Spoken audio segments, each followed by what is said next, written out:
Morning. Morning. We're on the record in case number 2020-00243. My name is Kent Chandler. I'm chairman of the Kentucky Public Service Commission and also serve as chairman of the State Board on Electric Generation and Transmission Siting.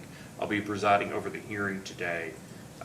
Joining me virtually are Sydney Montgomery, serving as proxy for Jeff Knoll, Secretary of the Economic Development Cabinet, and John Lyons, who serves as proxy for, who is the Deputy Secretary of the Energy and Environment Cabinet, serving as proxy for Secretary Rebecca Goodman, as well as Coda Young, the Caldwell County Judge Executive.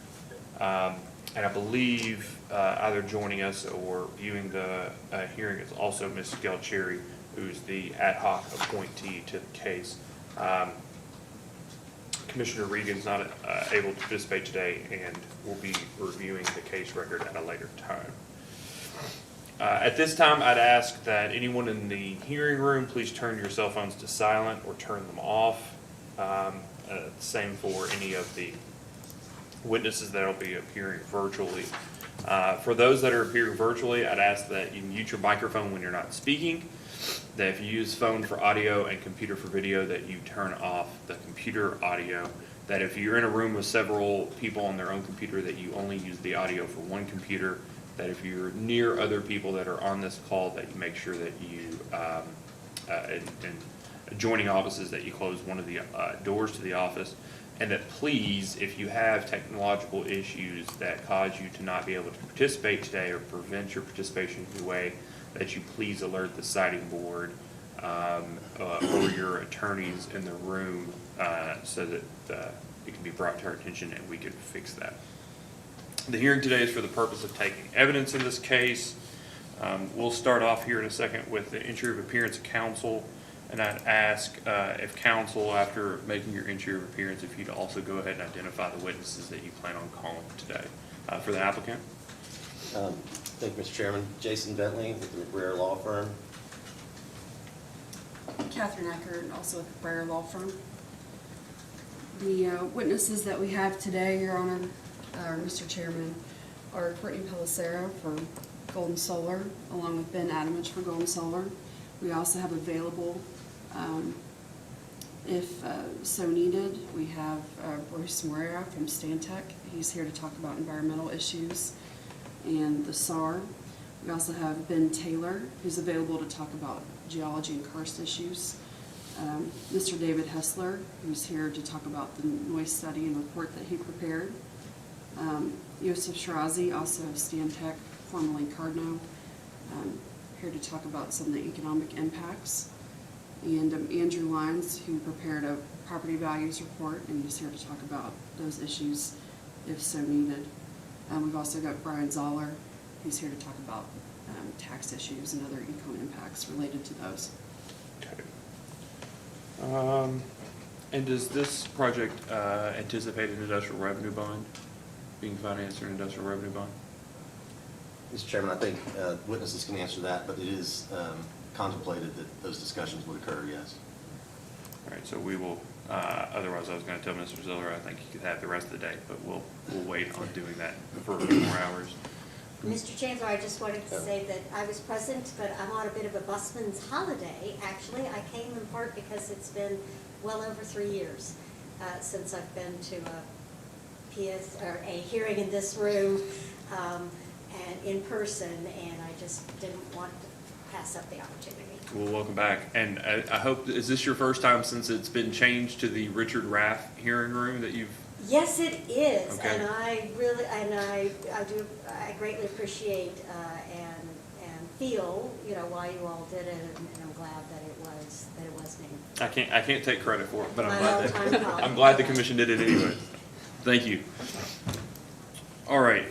The other question I have, Ms. Eckert, is I had a listing. I don't know if it was a list with the how you intend to call the witnesses. But do you expect if you call the witnesses that you will call them in the order that you just described them, or do you have a specific order? So we're going to start with Ms. Pellicero. Okay. And if any questions that she needed to defer, the other witnesses would be available. Okay. So that was a plan. Okay, all right, thank you. And siting board counsel? Heather Temple for the siting board. Thank you. And I reviewed the record that, that proof of public notice was filed into the record, and it ran on the, was it the 4th, Ms. Eckert? I believe it was the 7th. The 7th. It was the 7th, thank you. Saturday, Sunday, the 7th. Thank you. All right.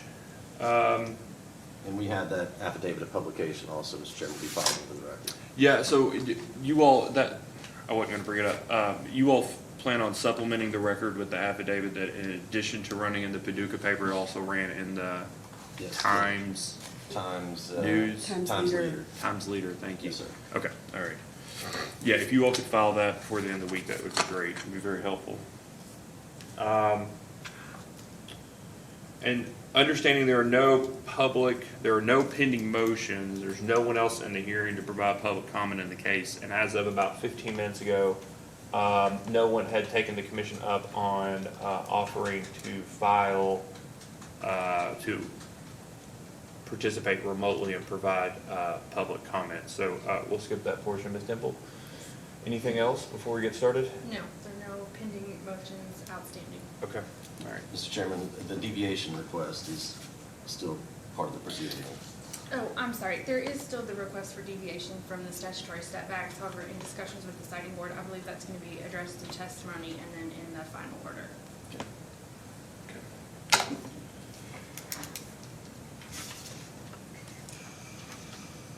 And that's just an ordinary, I say ordinary, they all stand on their own, but that's Yes, just a yes. deviation from the statutory setbacks Yes. from schools. Yes, Homes, because there okay. are no Caldwell County regulations. Okay. All right.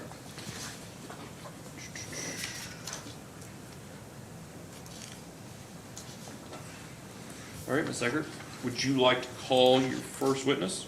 Yes, Mr. Chairman, we'll call Courtney Pellicero. All right, please turn on your camera and your microphone and raise your right hand. Do you swear or affirm that the testimony you're about to give is true and correct under penalty of perjury? Yes, I do. Okay, please state your name and address for the record. Courtney Pellicero. Business address is 8400 Normandale Lake Boulevard, Suite 1200, Bloomington, Minnesota. Counsel? Ms. Pellicero, by whom are you employed? National Grid Renewables. And what relationship does National Grid Renewables have with Golden Solar? National Grid Renewables is the parent company to Golden Solar, LLC. What is your title with National Grid? Permitting specialist. And what are your duties in this role? I'm responsible for overseeing our permitting activities for our solar projects in parts of the Midwest and the Southeast, and that includes permitting at the land use and siting level, as well as environmental permitting. And specifically, what are your responsibilities in the Golden Solar project? I was responsible for overseeing the full permitting process, the public information meeting, and the preparation of the application. Did you provide any narrative or responses to data requests which were filed in this matter? Yes, I did.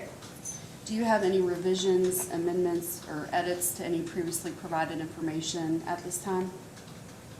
No, I do not. Do you adopt your narrative and responses to data requests as your testimony in this matter? Yes, I do. We're ready to tender the witness. Stibble? Yes, I have some questions on some various topics. If at any time you think any of these questions are better for another witness, just please let me know and I will move those to the next person. My first question is really just about the site. It says in various places in the application, the total acreage is 1,850 acres. Is that still the correct number for this site? I believe the total acreage is 1,870 acres. I believe that's what we presented in the application. And then what is the fenced acreage of the project? I don't recall off the top of my head. I do believe we have that number in Exhibit J of our site plan. If not, we could provide that number. And do you know about how many panels there will be? I do not know the exact number of panels. Is there someone who would have that information today? I defer to Ben Adamich. He may be able to answer that question as the developer. And the same for the number of inverters. Yes, the number of inverters, I believe, was 27, and that is listed in our noise report or site assessment report, I believe, or Exhibit B. I could find that if you would like me to. That's okay. I will ask, you said Mr.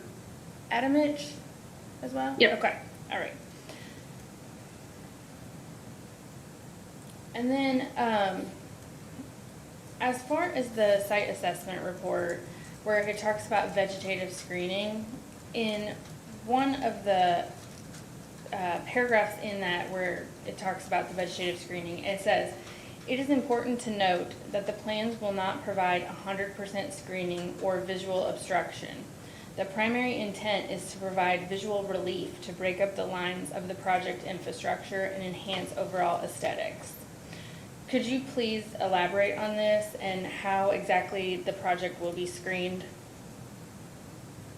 Yes, so the vegetative screening, it is not possible to have a complete 100% screen with vegetative material. You would have to build, a very tall wall to have 100% screening. So we wanted to bring that attention that the point of vegetative material is to break up the view shed and still provide a visual buffer. We're proposing a vegetative screen buffer between all adjacent homes where there's not already an existing sufficient buffer. We're including two types of vegetative buffer. The first type is throughout most of the site, and it is a mix of evergreens and deciduous trees and shrubs. And then near the residential neighborhood, we are including our type 2 buffer, which is primarily made up of evergreens, and that's to provide a more dense buffer near that residential community. And do you know the exact species that will be used? In Exhibit J, we list potential species that could be used, but for the case of evergreens, we proposed using species like American holly, eastern red cedar, and Virginia pine.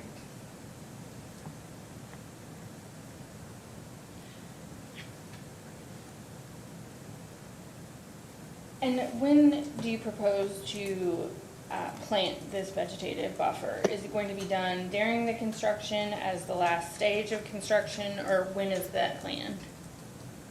It's planned to be installed at the end of construction as the last step. Planting it before construction would get in the way of vehicles moving through and the active construction. And have you all had any requests from non-participating landowners that border the site about changing the amount or type of vegetative screening?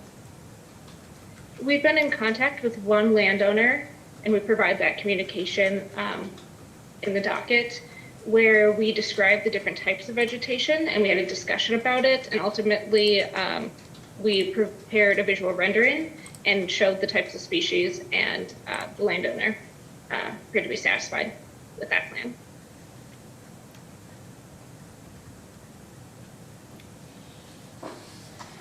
In the response to staff's first request for information, item 6, it was stated that you all have not completed any power purchase agreement. Has one been executed at this time?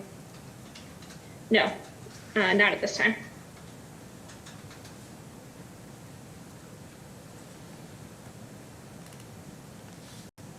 And do you have any anticipation on when one will be? No anticipation of exact timing. We are actively marketing it and hoping to come to PPA in the near term. Nice. I want to ask a few questions about the transmission line. It says in the application in the SAR that the project substation will be located within the project boundaries and the transmission line will run overhead approximately 300 feet to the LG&E North Princeton switching station. And I just want to confirm that the North Princeton switching station is outside of the project boundaries.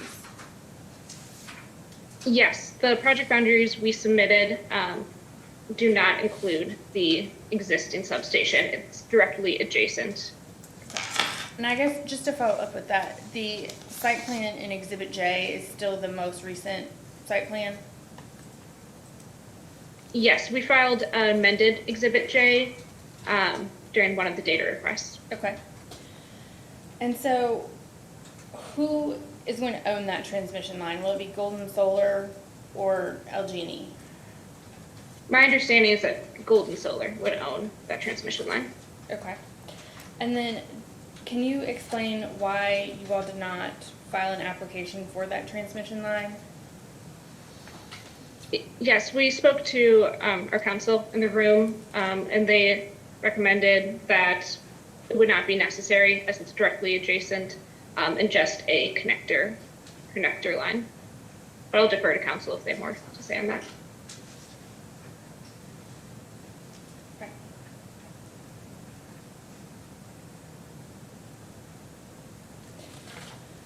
It also said in that part of the application that Golden Solar was analyzed by both MISO and the TVA systems, and an affected system study was done. Could you provide those as a post-hearing data request? They were not as part of the record.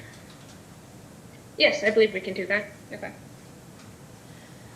And then who is going to actually employ the individuals that are responsible for ensuring compliance with a construction certificate if it is granted? Golden Solar will employ the development team and construction team that will ensure compliance. We will also hire a EPC, an engineering procurement construction large-scale company who will be doing the construction. It's also their responsibility to be in compliance with the permit for our contract we will have in place with the EPC. Okay. And then, so are the Golden Solar project and the Caldwell Solar project going to be completely separate, or are they going to both be kind of managed by National Grid Renewables? How does that relationship work? National Grid Renewables owns both Caldwell Solar and Golden Solar. They are being developed as separate projects because they have different points of interconnects into different utility systems. So if both projects were constructed at the same time or operated at the same time, then we would intend to construct and operate those and share resources together at the same time. It is possible that they will be constructed at different times, but it still would be National Grid Renewables who would own both projects. So, excuse me, but Golden Solar has its own employees that are not also employed by National Grid Renewables, and then Caldwell Solar also does as well? No, National Grid Renewables owns both Caldwell and Golden Solar and would have share employees. Okay. And then I have questions about karst. Would those be better for someone else? I can answer the karst questions high level. We do have our karst expert online to answer more detailed questions. Okay. I think just kind of at the high level then, the report had different karst categories. And it said there were quite a few, almost 300 suspected karst features within this project footprint. Could you explain the different setbacks for each of those different categories? Yes, in that report, we have a recommendation from Terracon, our consultant, that we follow a minimum setback of 25 feet for all karst features as a minimum. So in our site plan, that is what we assumed at this point. After we do further analysis and talk to our consultant more, we may adjust those setbacks based on the risk level. And then what are those? Are We you would saying have that you to, don't have those yet? in the report, there wasn't specific setbacks recommended on a moving scale for risk level. So right now, we're following a minimum setback of 25 feet. Is that even for the open features that were noted in the report? Right now, for preliminary design, we assumed a 25-foot setback minimum. Once we will do additional geotechnical work at the design level for when we finalize design, and those features will be identified, and we may adjust our setbacks to be further back. Again, on recommendation from our expert consultant, who could speak more to what he would recommend. Okay. As discussed earlier at the beginning of this hearing, there is a motion for deviation from the statutory setback requirements. And in Exhibit B, it was stated that Golden Solar would commit to the following setbacks for residential structures: greater than 200 feet for solar panels, greater than 450 feet for central inverters, or greater than 1,000 feet for the substation. Is that still what is planned? Yes, for those are the setbacks for residences outside of the residential neighborhood. And so, when you, so that does not include the residences of participating landowners. Right now in our preliminary design, we do include the setbacks even from participating landowners. Okay. But if a landowner were to waive those setbacks, then we would reduce those. And then could you, based on the updated site plan that you filed, could you give the nearest non-participating property distance from each of those, the solar panel, the inverter, and the substation? We did file in one of our data request responses a list of all participating and non-participating homes from the nearest panel. I don't believe we have to the inverter and substation, but we could provide that. I do not know off the top of my head. As a post-hearing data request, could you provide that for the non-participating properties? Yes, we can. In Exhibit C of the application, you all outlined the public outreach that had been done for this project. There was the public information meeting that was held in March. Were any concerns raised at that public information meeting? At the public information meeting, we had participating landowners, non-participating landowners, community officials. We discussed topics like screening and construction activities and general location of the project. So those are the topics we brought up. And like we said, we had one continuous email communication with one neighbor since then. And is that the only person that has expressed any kind of concerns? Yes, that is the, in this case, it's public information meeting, the only landowner that we've that's reached out and expressed concerns. Okay. And then could you please elaborate on any other public outreach or public involvement other than that public information meeting?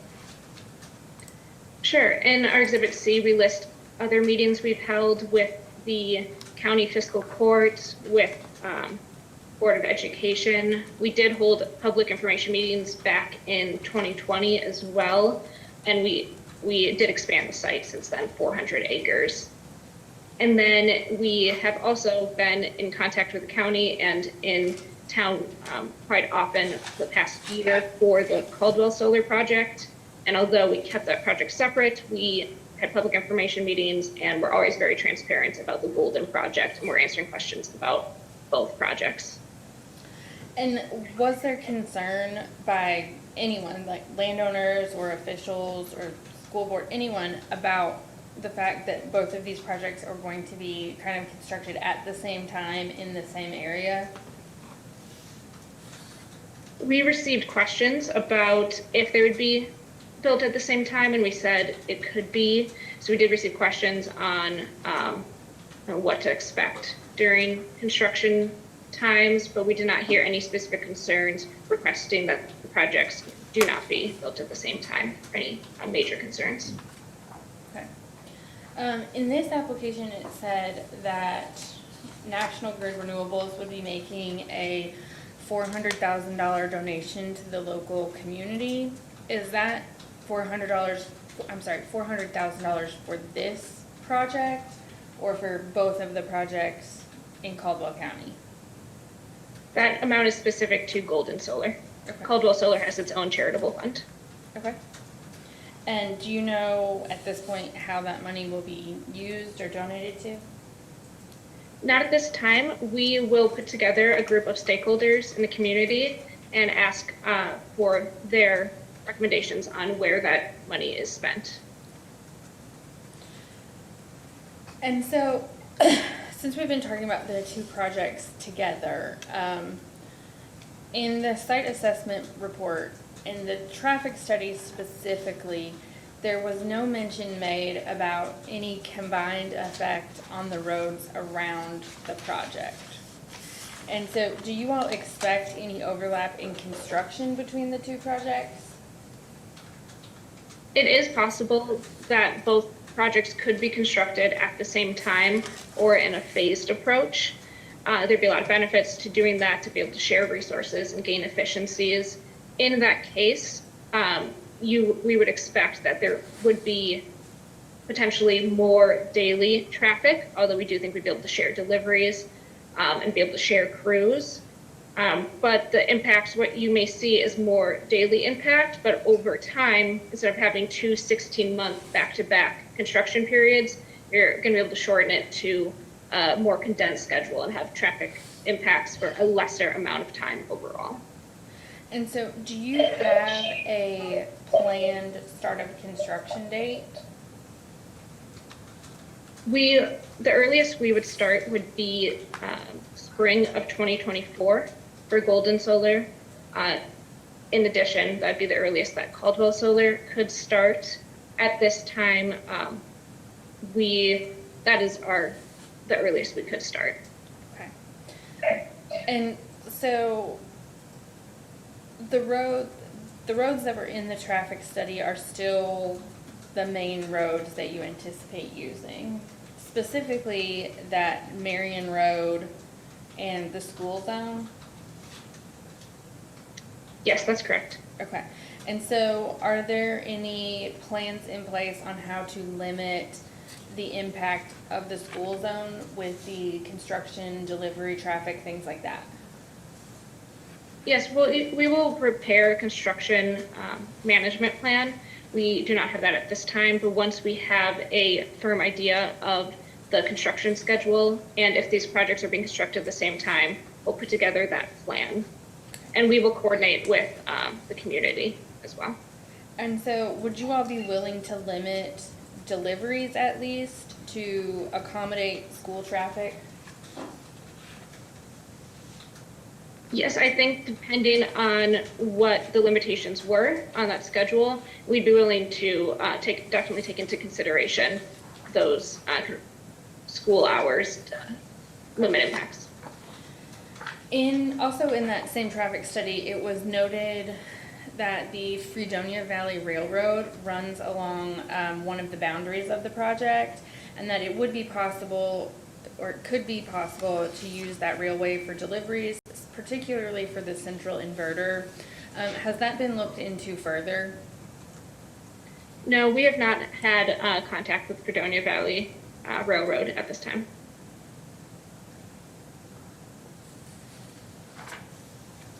And then I do have some questions about noise. Would you like me to defer those?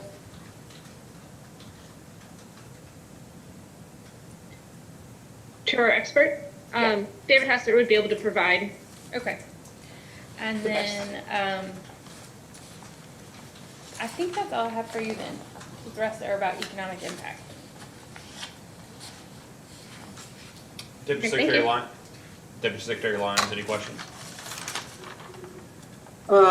more of a comment, Mr. Chairman, than maybe a question, since Heather had covered my main concern, which was traffic impacts of two ongoing projects at the same time.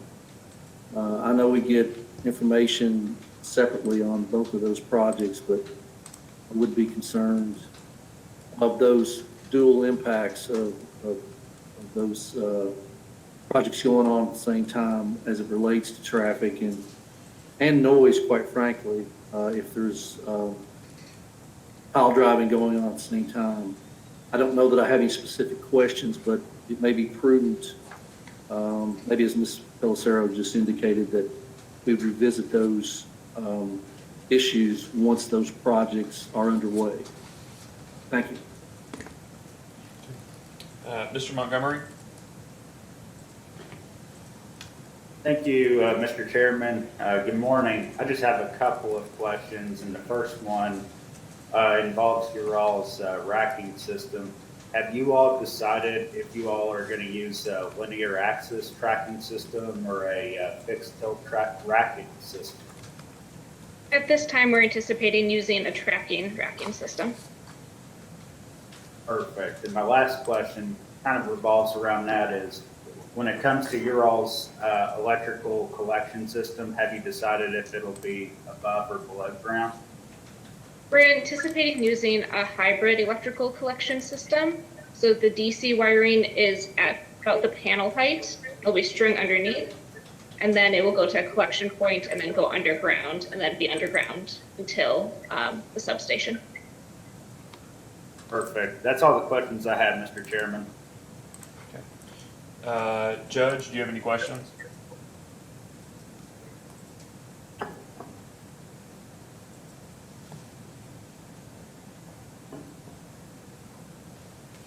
Judge Young, can you hear us?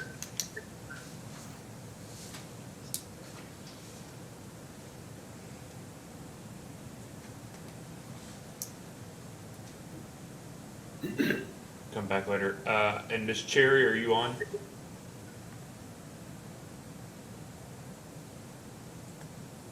think they may have been watching it together. Okay, can you hear us now? We can. Okay, that's, I got a physical court. he's got a physical court meeting, so go ahead with me. Okay, do you have any questions, Ms. Cherry? No, I think the traffic issue is one that we're really concerned about, and you've addressed that. Okay. And the setback, so I think not. Do you have any other questions? And the judge doesn't have any other questions either. Okay, thank you all. Ms. Pellicero, I've got a couple questions. First, we'll talk about you were asked earlier about employees. Does Golden Solar have any employees?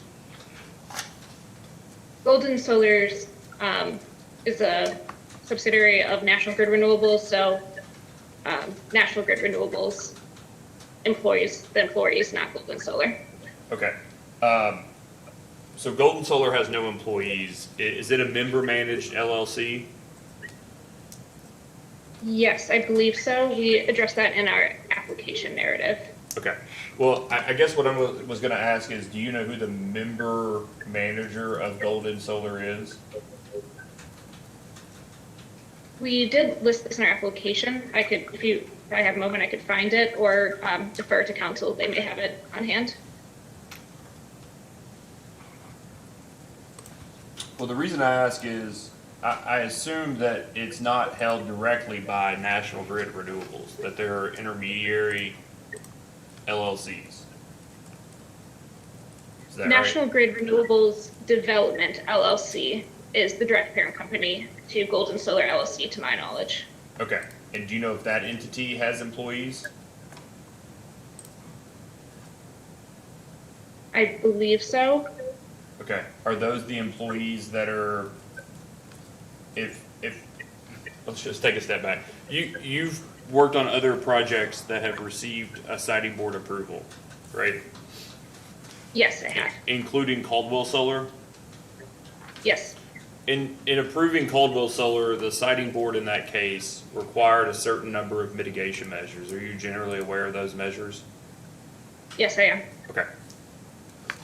What entity employs the individuals that ensure that those mitigation measures are implemented?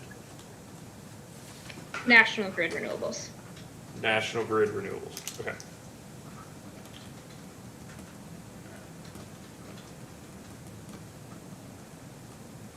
And that's not, I don't mean to be dense on this, but having been in this industry for just a little while, my experience is that it's easy to say National Grid Renewables, or it's easy to say, you know, our bigger utilities, LG&E or KU, but, you know, sometimes those individual entities don't actually employ people, or that's not their legal title, right? The National Grid Renewables could technically be called, you know, National Grid Green Stuff 3. Do you know whether it's National Grid Renewables, period, that's the name of the legal entity that employs the number of people that you expect would implement the mitigation measures if this project is approved? Yes, that's correct. I am part of the team that is responsible for ensuring that we meet the mitigation measures, and I am an employee of National Grid Renewables. Okay, so taking going back to one of your other responses, you indicated you thought you knew the title of the member manager LLC. What was the name of that LLC? National Grid Renewables Development, LLC. Okay, so if for instance, if for instance, Golden Solar proposed to, was approved for a construction permit and proposed to give it to that entity, it would be the exact same people, assuming no other change in corporate structure, it would be the exact same people that would be tasked with implementing the mitigation measures as it would be if the construction certificate just stayed with Golden Solar. Is that right? Yes, that's accurate. Okay.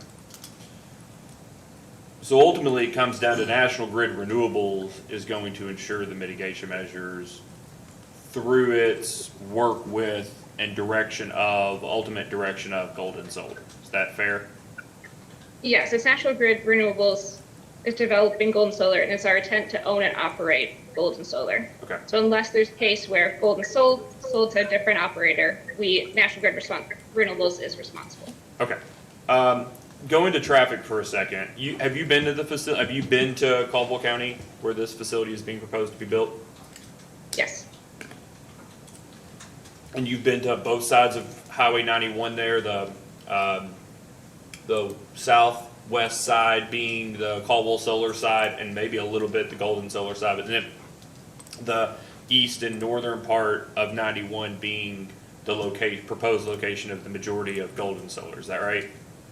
Yes, I have. Okay, so some of the preliminary maps showed Golden Solar being proposed to be built on both sides of 91. Is that still the anticipation?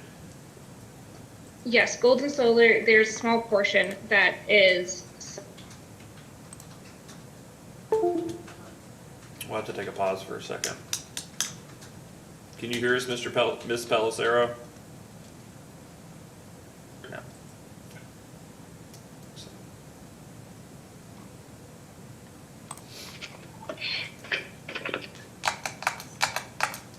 Mr. Lyons, can you hear us? Yes, Okay. All right, yes, Mr. perfect. Chairman. We're back on. Sorry, Ms. Pellicero, we lost you for a second. So Golden Solar will be on both sides of 91, that's the anticipation? Yes. Do Golden Solar, the Gentie for Golden Solar, is it on the east or the west portion of 91? The Gentie of Golden Solar, That's right. there's a north of 91, but If you're looking at a map, the right or the left? right. Okay, but the Gentie to Caldwell is on the left side of 91, is that right? Correct. Okay. The portion of Golden that's on we'll call it the right south of the quarry, on the left side of 91, is it going to connect to Caldwell Solar in any way, or is it going to have a collection system that goes across 91 so that it uses the gen-tie of the rest of Golden Solar? No portion of Golden Solar is going to connect to Caldwell Solar. Golden Solar, the portion that is south of the road, will have collection to connect it to the part on the other side of Okay. Marion Road. Do you anticipate that being an overhead or underground connection across 91? I believe our plan at this time is to go underground, but that'd be something we would discuss with the road authority. Okay, so have you all discussed that with anyone? We've not discussed it with the road authority yet, Okay. or anyone. All right, so you plan on boring for that underground collection system? Okay.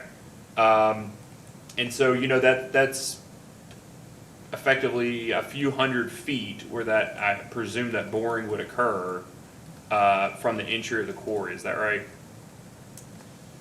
Yes, it would be around that. Like I said, it's my understanding right now in our site plan that we're boring underground, but with our engineering, as we get closer to final design, we'll want to optimize that. And if it is better to go overhead and the road authority is accepting of that, we will go overhead. Okay. So the quarry has rail near the facility, right? Yes. Do you know whether they use trucks or rail to load out from that quarry? I do not know if they use the rail. I do believe that they do use trucks in that area. Okay. And so do you know whether their primary entrance is to 91 or to 641? I do not know what their primary route is. I do know that they have an entrance off of 91 directly in a private entrance that they use, but they do have another back entrance off of 641 and a smaller road. Yeah, 641. At least there, 641 does seem to be a smaller road. And the reason I ask, I'll set it this way, that you've got on one end of 91, and I know it's not one end, it goes all the way to Hopkinsville, but we'll call it between Fredonia and Princeton. On one end of 91, you have basically all of the schools in Caldwell County within, a stone's throw from each other. And at the other end, you have Fredonia and the quarry. And with the exception of just keeping on going on 91, 641 is not a particularly big road there between Fredonia and the interstate. And so if you have a quarry that the loadout is being taken out in trucks, and at the other end you're going to have schools, that all the schools, not just like one school, but all the schools. So you're going to have, it's already probably not a fun time getting there and back in the morning and the afternoon. And then you have two of these solar projects at the exact same place. I guess I'm a little thrown off by your response earlier that you all haven't talked yet about coordinating construction times, coordinating with the quarry, figuring out whether the road can even hold an underground bore for the collection system, the timing of traffic. Can you help me out here a little bit why that hasn't been done yet? Why you all haven't gotten to that point? Yes, so we haven't, reason we haven't had our construction schedule set yet is we've had delays on Caldwell Solar, whereas we originally thought it'd be starting sooner. So that's why we haven't moved forward, because we don't know when we'll be starting construction there. And then Golden Solar, we're going through the permitting process, and now, beginning conversations about our construction plans. That's why we provided the transportation study, and the next steps will continue conversations with the road authorities on our plan. We would like to have a plan to know if we're going to be building these projects at the same time, and we're working on preparing that plan, and that will help drive these conversations on what to expect for traffic. It would be similar to, if they were constructed together, it would be similar to you could compare it to one 300 megawatt project being built. which would be the biggest project in the history of the state, right? Yes.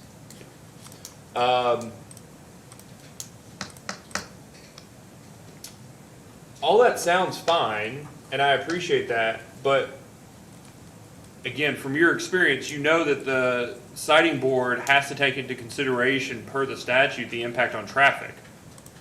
So I don't know how helpful this is, I guess, as much a comment on it as anything, but I don't know how helpful saying that we will look into these issues is particularly, I don't know how helpful that is for our review of what the impact to traffic is going to be if we don't have any evidence as to what the impact, what your all's plan on traffic is.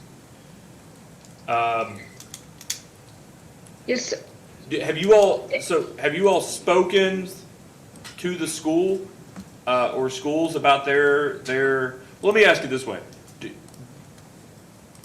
I don't know that it matters, frankly, what the construction dates are on an absolute basis, but it would sound like it matters what the construction expectations are in relation to the other projects, right? So whether they run simultaneously or concurrently or are just going to be done separately, without consideration for each other, and then how those individual projects and the timing each day and the timing throughout the week are done with deliveries and arrivals and departures relative to the operation of the quarry on one end of 91 and the schools on the other end of 91. And so I don't know that I necessarily care whether they're done at the same time, or when each one of them starts. It's how they're being done relative to, in consideration of the other items.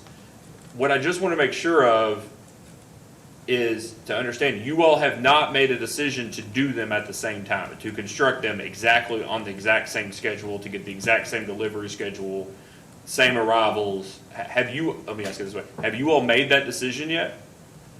No, we have not made the decision to construct them at the exact same time. And I heard in your response earlier, you were asked something about consideration of school starting and ending, taking that into account. Do you know how many, like, vehicles, for instance, you would expect, not for deliveries, but for arrival and departure of construction workers, how many vehicles you would expect that would require each day if they were run separately or concurrently or simultaneously?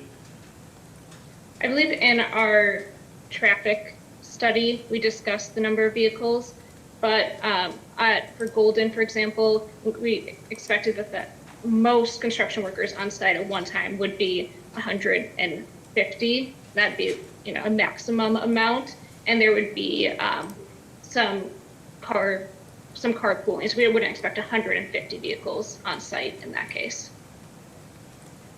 Okay. And then walk me through deliveries for a minute.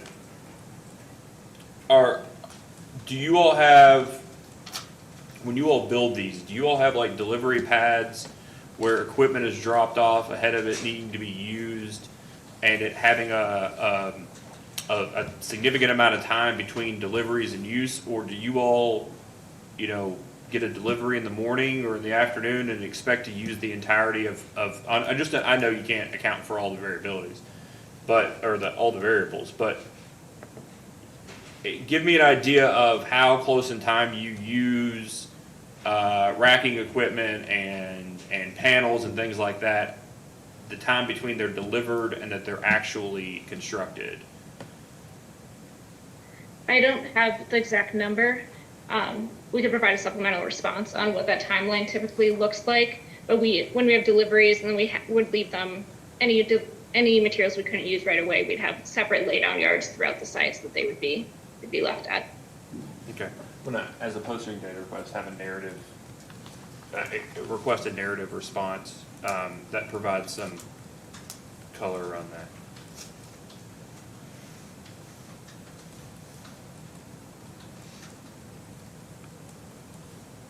So just so that I'm clear, if you did the two projects simultaneously, that would effectively require nearly double the amount of workers in construction at peak, as opposed to doing them concurrently or on some sort of staggered basis. Would that, if you did them on a staggered basis or concurrently, as opposed to simultaneous, would that reduce the peak number of workers at the site at any given time? I'd anticipate that if we did a sequential approach where we moved crews from one site to the next, that would could reduce the overall peak number in the area. Okay, so I think I said the same. I think I said simultaneous and concurrent. So yeah, if you did them one after another sequentially, versus doing them at the same time, that would reduce the peak amount of traffic, right? The peak amount of traffic on a given day.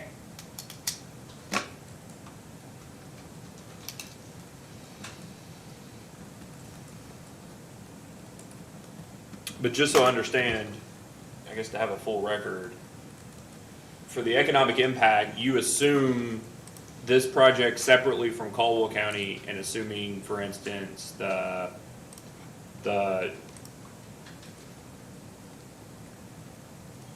let me ask this. Do you have an expectation that whether you do both of the projects at the same time and need double the number of people, or you do them back to back and the same number of people on the first project work on the second project, that would materially change the actual number of hours worked by people as it results in the economic impact, like the occupational taxes and things like that? Would that impact that analysis at all?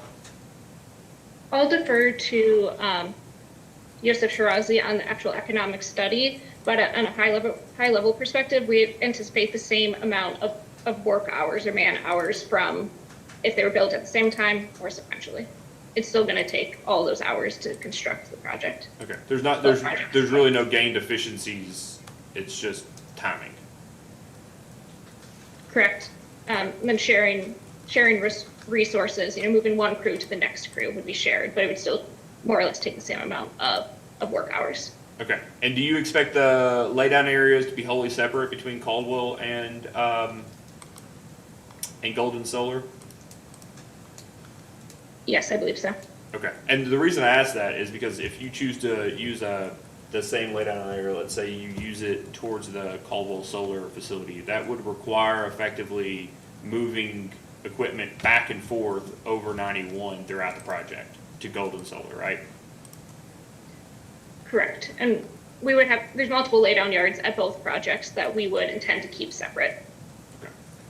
Do you all have an expectation other than constructing the portion of Golden Solar nearest to the quarry on the left side of 91, right? The south side, west side of 91.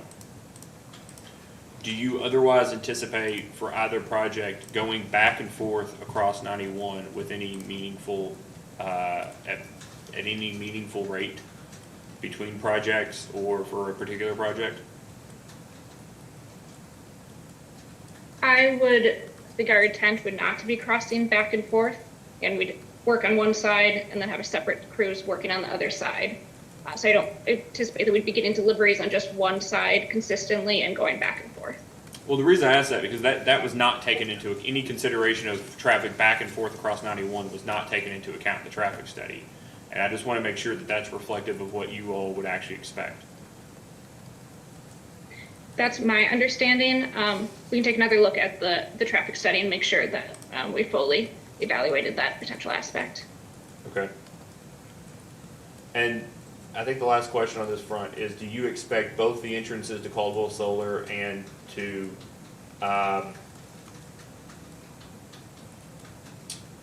Golden Solar to be direct access from 91?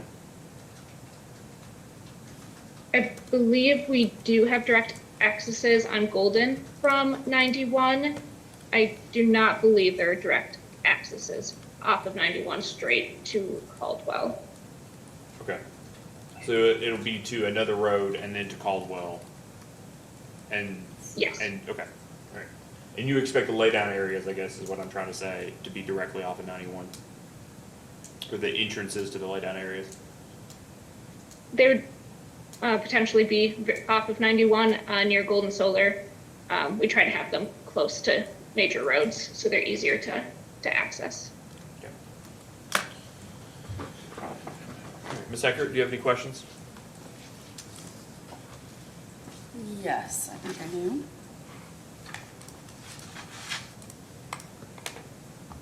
Ms. Pelissero, we discussed, or you discussed the setbacks quite a bit earlier today. And I just wanted to ask a clarifying question. Those setbacks that were identified in the motion for deviation, those are just as related to the residential neighborhood, correct? Correct. Okay. And then the setbacks that are mentioned in application exhibit B, and you can take a second to pull that up if that's helpful to you. Those are just the setbacks that Golden committed to from residences, correct? That's correct. Ms. Pelissero, if you could pull up the application itself so that you have it in front of you.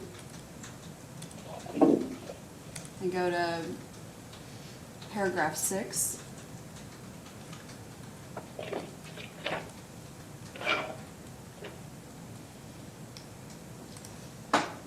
Just wanted to make Yes. sure that the information contained in that paragraph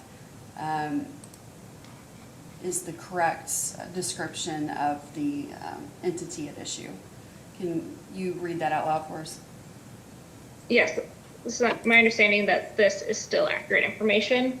So in application, paragraph number 6, we say Golden is a manager managed LLC. Its managers are officers of its sole member, National Grid Renewables, Blake E. Nixon, CEO, and David Raymer, president.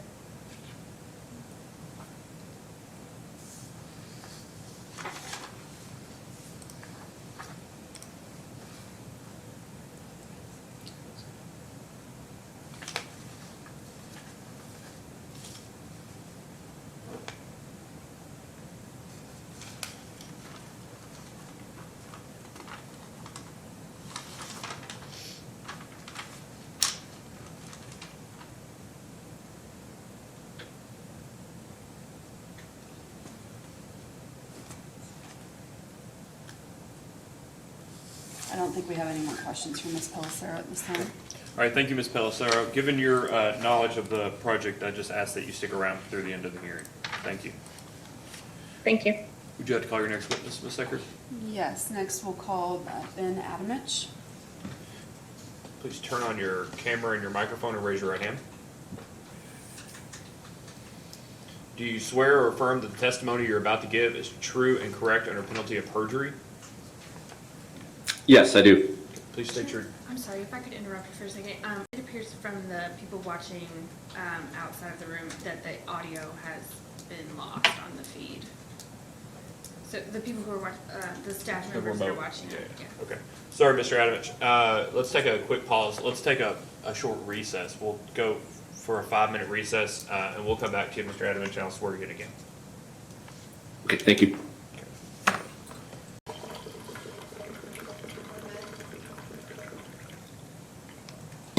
Back on the record in case number 2020-00243. Mr. Adamich, is that right, Ms. Eckert? Yes. Please raise your right hand. Go through this again. Do you swear or affirm that the testimony you're about to give is true and correct under penalty of perjury? Yes, I do. Okay. Please state your name and address for the record. My name is Ben Adamich. My business address is 8400 Normandale Lake Boulevard, Suite 1200, Bloomington, Minnesota, zip code 55437. Ms. Eckert? Mr. Adamich, by whom are you employed? I am employed by National Grid Renewables. What is your title with National Grid Renewables? My title is Director of Development. And what are your duties in this role? My duties in this role are to manage our pipeline of projects, renewable energy projects under development in the eastern half of the United States. bringing them from concept to shovel-ready construction, and managing relations throughout construction and many times afterwards. Specifically, what are your responsibilities regarding the Golden Solar project? I oversee the team responsible for managing the development of the project as it proceeds towards construction date. Did you provide any narrative or responses to data requests which were filed in this matter? I did. Do you have any revisions or changes to the previously provided information at this time? I do not. Do you adopt your narrative and responses to data requests as your testimony in this matter? Yes, I do. Mr. Chairman, we can tender the witness now. Ms. Temple? I think I just have a couple questions. Could you elaborate about the fenced acreage, what that would be for the project? Yes, I would actually defer to our engineers on exactly what fenced acreage we filed with our application. I can follow up with that exact, and we can provide it through council. And the same for the panels, the number of panels? For the number of solar modules or panels we assumed in the application, we designed to 480 watt bin class assumption. And so for a 100 megawatt AC project, we assumed around 293,000 solar modules. However, based on what we can procure at the time of construction, the wattage of each individual module will most likely vary quite a bit. So the final constructed number will be anywhere from 250 to 300,000, I would anticipate, depending on that final wattage of the modules. However, from a space and setback and fenced area perspective, no matter what module we end up with on the market, it will adhere to the same setback and space requirements as filed in our application. I don't think I have any other questions for you. Deputy Secretary? Yeah, just a couple. Good morning, Mr. Adamich. Ms. Pellicero indicated that geotech had not been done yet. When typically does the geotechnical analysis occur in a project like this? Yes, so we do multiple rounds of varying degrees of geotechnical analysis, starting with desktop reviews of, soil horizons in the area and overall general suitability for construction for ground-mounted PV. And then we'll supplement that with numerous, soil borings throughout the site and pile load testings where we put and drive steel piles into the ground and test those to confirm some of the desktop assumptions. We do varying rounds of those studies. We're between the desktop and the full on-site boring and pile load testing stages, I believe, in our current testing. And if there's further questions on geotech, into the specifics, I believe we do have our geotechnical field consultant, Terracon, on as well to answer more detailed questions. Is that Mr. Taylor or who is that? Yes, Mr. Taylor. I did. It's the latter, the borings that I'm more interested in terms of depth of pilings and expected karst intrusion there, what you might encounter. So I will direct those to Mr. Taylor. Thank you, Mr. Adamich. Thank you. Mr. Montgomery, any questions? No questions for this witness at this time, Mr. Chairman. Okay. And I took from Ms. Cherry's comments earlier that her and Judge Young don't have any questions beyond what Ms. Temple was able to ask earlier. I don't have any. Ms. Secretary, do you redirect Mr. Adamich?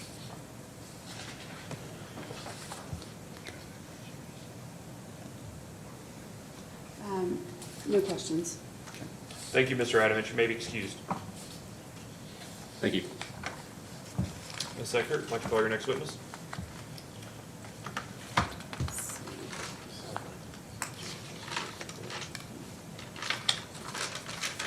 looking at who we mentioned would need to be, where questions were deferred previously. I think we can start with Mr. Taylor.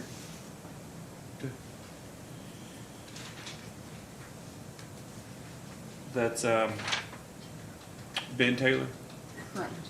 Mr. Taylor, ask if you turn on your camera and your microphone and raise your right hand. Do you swear or affirm that the testimony you're about to give is true and correct under penalty of perjury? I do. Please state your name and address for the record.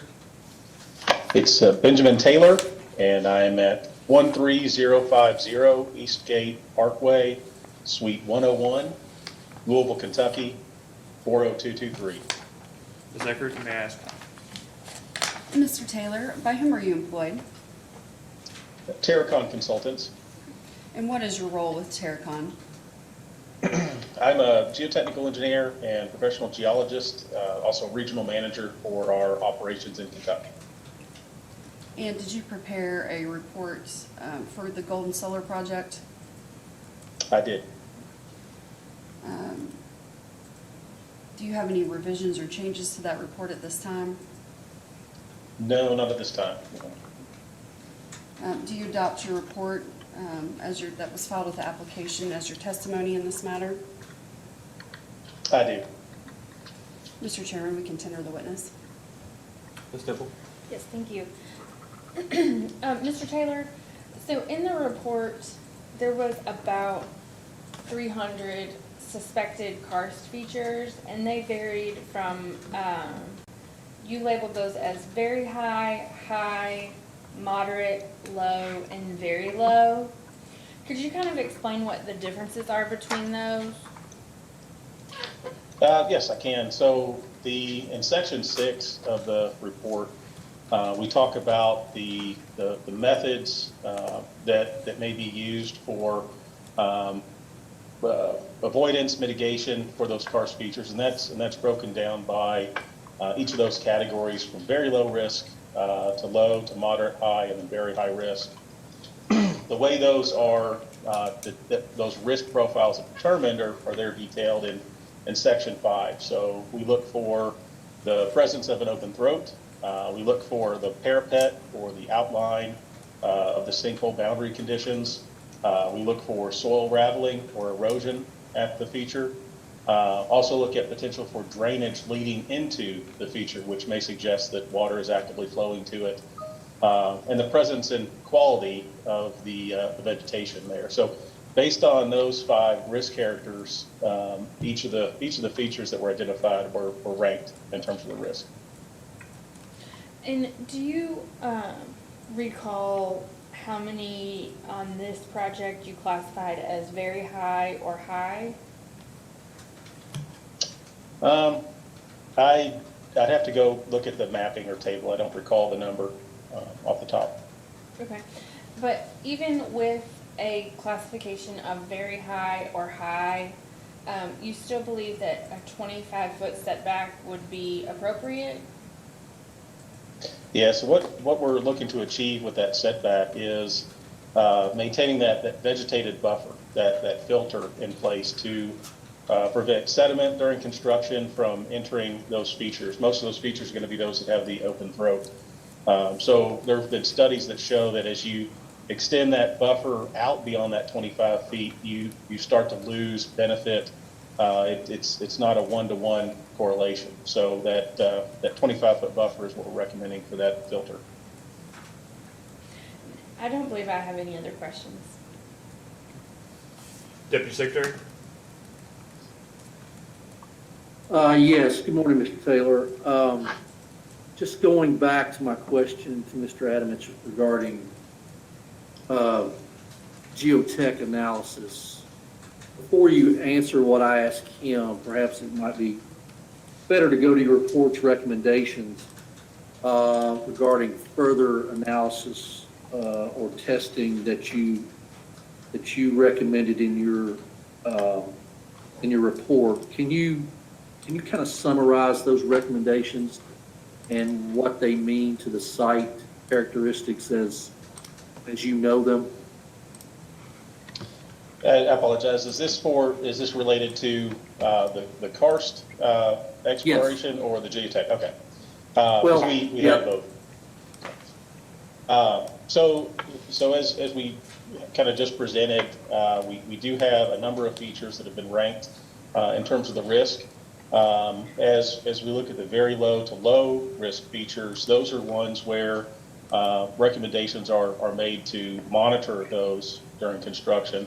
The moderate to very high are ones where avoidance is recommended or additional investigation be performed to help lower that risk ranking to better understand those features, or, potentially look at remediation options that may want to be implemented. So what we look at with some of those recommendations or those investigations would be, say, non-invasive geophysical using electrical resistivity or other superficial testing methods before we get into borings. That can be seismic testing as well as some gravimetrics testing as well. And then, based on the results of that, it may lead into additional drilling locations there, either using probes, maybe excavation of test pits, or air track drilling to confirm the geophysical findings. Okay, that's what I was getting at, was that last portion you talked to there. What is your understanding of how deep the pilings will be driven for the racks? Yeah, so the bedrock that we encountered in our borings we did for the preliminary geotechnical ranged from about 4 to 9 feet in depth. So as Ben Adamich had mentioned earlier, there would be additional studies that would be intended to be performed for final design level. Part of that would be to determine what that variation in bedrock depth is across the site. Typically, we'd be looking at pile embedment of about 5 to 8 feet. The final design level study, though, would include a pile embedment analysis and include some pile load testing done in the field to help refine that. I didn't see it in the report necessarily, but was there, in any of the borings done, was there any occurrence of voids within that depth range for the pilings? No, we'd encountered the bedrock at some of those shallower depths, but with no voids within the overburden, and all the borings were terminated upon refusal. All right, thank you, Mr. Taylor. No more questions, Mr. Chairman. Mr. Montgomery? No questions for me, Mr. Chairman. Okay. Give it a second if Judge Young or Mr. Cherry have anything. If they don't have any questions, they don't have to turn their microphone on or anything. I'll just move on. But just curious. Okay. Need to redirect, Ms. Eckert? No. All right. Thank you, Mr. Taylor.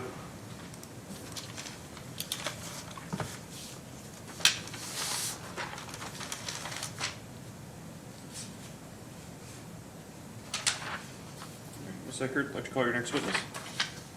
Yes, some additional questions were deferred for Yosef Shirazi. Mr. Shirazi, will you please turn on your camera and your microphone and raise your right hand? Do you swear or affirm that the testimony you're about to give is true and correct under penalty of perjury? Yes, I do. Okay, please state your name and address, please. Yosef Shirazi, 702 East 54th Street, Savannah, Georgia. Ms. Eckert, you may ask. Mr. Shirazi, who are you employed by? Stantec Consulting, formerly Cardno. And what is your title with Stantec? Senior economist. And what are your responsibilities in that role? I undertake a variety of economic analyses, primarily in the socioeconomic and environmental realms. And what background and qualifications do you have to provide those types of analysis? I've been consulting in an economic, through an economic lens for about 6 years now. And my doctoral dissertation was in the field of economics on cost-benefit analyses. And did you assist with preparing a report in this case? I did, yes. And you also provided responses to data requests? Correct. Do you have any revisions or amendments to either the report or the responses to data requests at this time? I do not. And do you adopt your report and data request responses as your testimony in this case? Yes. Mr. Chairman, we tender the witness. Counsel? Yes, thank you. Dr. Strauss, I just have a few questions. Are you familiar with the application or any of the exhibits where it stated that approximately 150 jobs would be created from this project?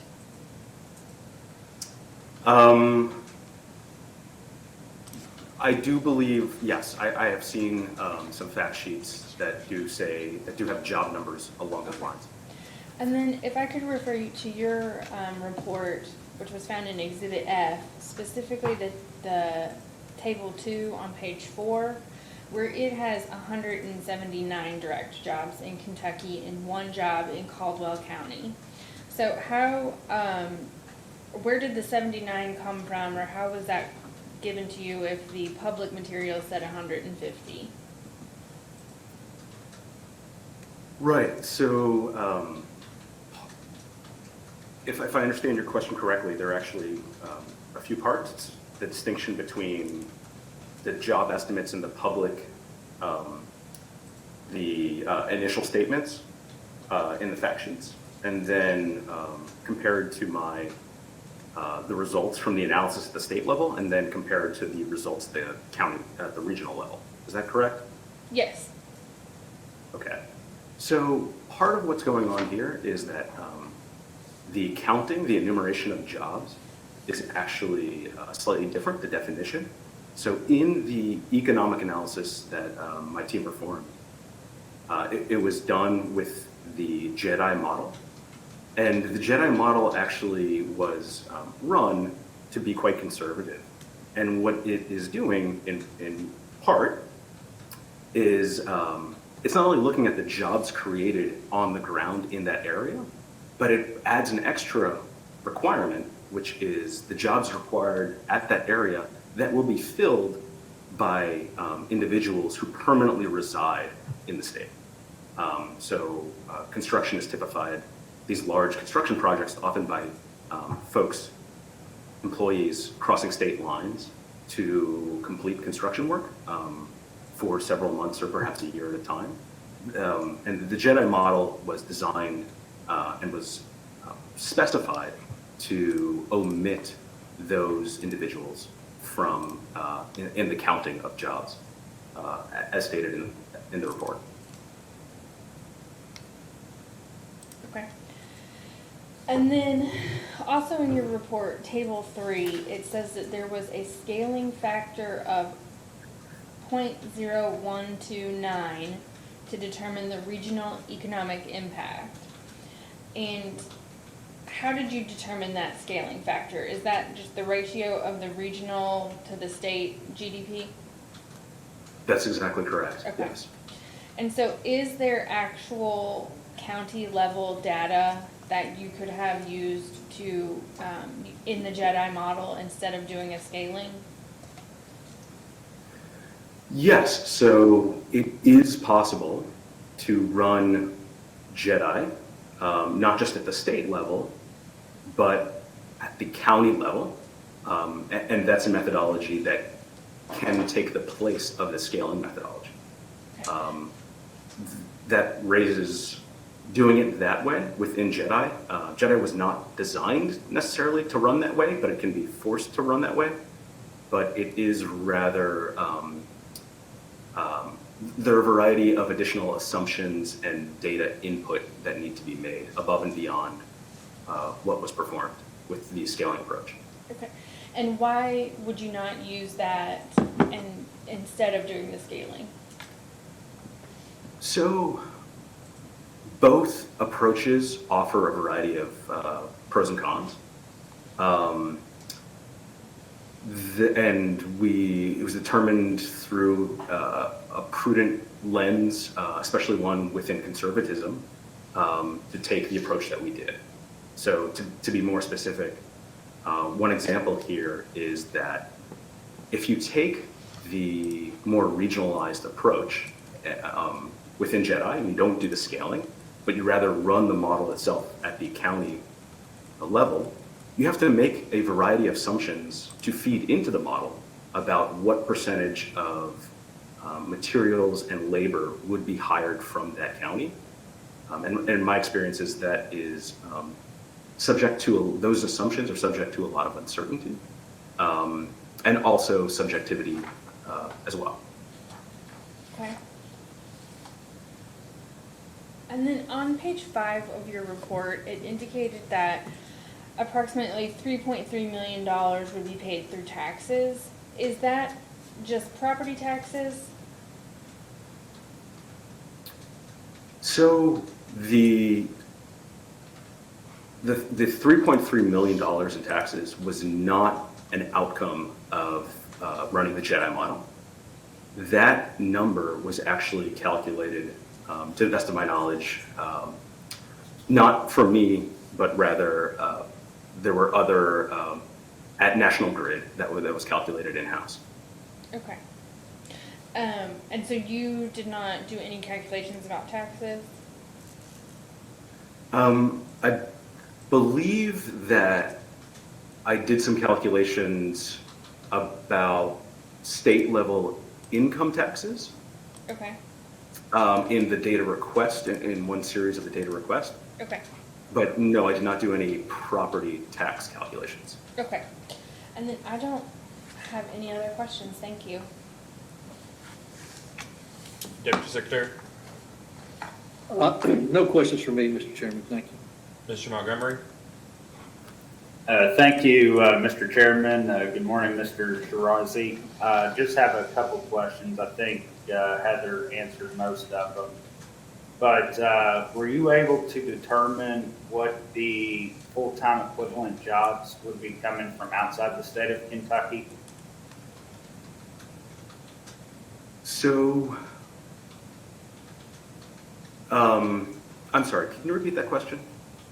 Yeah, so in table 2, you said that there are 79.2 direct jobs, and I believe it's 90-something indirect jobs impacting Kentucky. My question is, do you know what the impact would be from jobs created outside the state of Kentucky? That number is a knowable number, but that I did not run the model to in a manner that determined that figure that you're asking for. So no, I don't have an answer for you on that. And then in the same table, table 2 of your report, you stated that there are 4 direct operational phase jobs to be created. And my question is do you know what occupations would these, let me rephrase, can you elaborate on what occupations these workers will be doing? So I believe that there are other folks who are on this call that would actually be able to give you a more colorful answer than I would. So perhaps I'll defer on that. I'm not trying to avoid your question at all. I just think that there are better qualified people on this call that can be able to answer you. Could you at least speak to the education level of the types of skill sets needed for this project? I don't want to say anything that would be steering you in the incorrect direction. So again, respectfully, I'll decline or defer to other folks on this call. Mr. Chairman. That's all the questions I have, Mr. Chairman. Yes, Mr. Bennett? Those are, I think, questions better directed to the company that would be employing those individuals. Well, I guess it goes though directly to what the Jedi uses for the individuals that are chosen. It's my understanding that does the model not know those things about the particular people that it assumes are going to work on this project?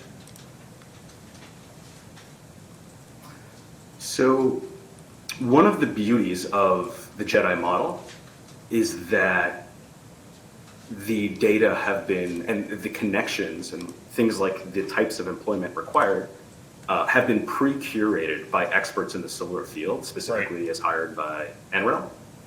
So a lot of that type of data that is very nuanced is actually pre-selected and predefined in the model itself. Well, and that's why I asked, because I don't know that the company can necessarily answer what the model used, because the model has, you don't go out and pick the data, you tell the data, how is it?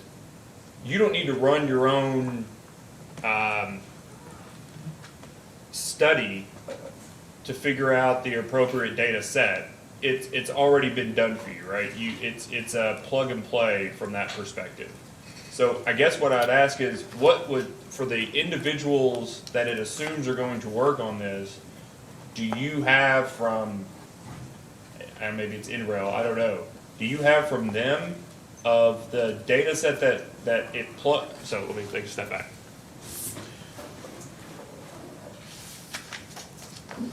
You know what folks are paid, the average person is paid to do this work, because that's already in the data set that you plug and play in running your model, right?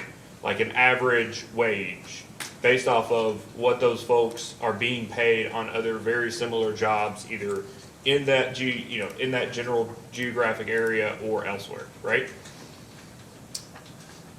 So one of the direct input into the model is labor spending on individuals who are from that area, and the Jedi model determines the number of jobs that are created from that labor spend. But it knows what approximately it's going to pay, what those people are going to get paid, and does it not have correlated data that shows what the anticipated education range is for those individuals? It certainly does for the average. It already understands and applies an average wage rate.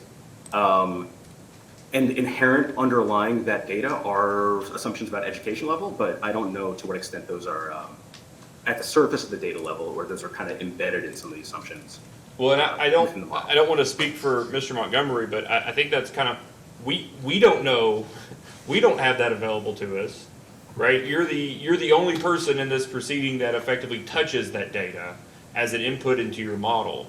And so I guess what my question would be is, do you not have access to what those assumptions are around education, respective of the pay that's expected, that the model is then using to determine what the total economic output of the project will be? So I think the data that I would have access to is actually a listing and a breakdown of trades rather than education precisely itself. But I think from trades you can, and the categorizations of occupation types, one would be able to infer the typical education in that occupation. Have you provided those indicative trades? I believe that was in a data request. I do not recall off the top of my head if that was specific to construction. I think the original line of questioning here was specifically with respect to operation. But we did provide a listing of general or occupation types, I believe, for construction. Okay, so we'll look at that and make sure that we have it. If we don't, we'll ask a post-hearing data request for both construction and operation, which you modeled both, correct? That is correct, yes. Okay. Mr. Chairman, we're getting some feedback that the audio is going in and out on YouTube still. Okay. Anthony said it should be working now. I just sent him a message and I had got that too. He said it should be online now. Okay. Mr. Montgomery, any follow-up to that? No, Mr. Chairman, I do anticipate asking a few follow-ups to the company. Okay. So we'll start probably with Ms. Pellicero, bringing her back, Ms. Eckert, on that front. I just want to make sure that I'm clear. The study, the taxes. Do you have a copy of it's Exhibit F, the 8-page summary of the model summary of the study you did? Yes. Okay. The bottom of page 5 of that, it says government revenue impacts. Let me know when you're there. Yes. Okay. So it says that this project will have a positive tax impact on governments. Golden Solar will pay new Kentucky sales and property taxes over the life of the project, which will support local schools, infrastructure, and/or other public services. Okay. Taking a step back, it says that it will have a positive tax impact on governments within the SAOIs. So that's within the entire regional SAOI? Is that right? So, yes, so the SAOIs, the plural on that referred to both the state and the regional area of impact. Okay. So, for instance, the entire facility is going to be located in Caldwell County. Some of the included SAOI populations are Crittenden, Hopkins, and Lyon County. What government revenue impacts are there to those counties in which the facilities are not going to be located? So, indeed, to the best of my knowledge, the property taxes would be exclusive to Caldwell County itself. But other types of taxes, for example, personal income tax, as well as sales tax, may also be collected by the surrounding counties to the extent that materials are purchased from those counties or employees reside in that county. Okay. So that, I guess from your answer earlier, what I'm trying to understand is if I want to know what your assumptions were around sales tax, for instance, right? How much of the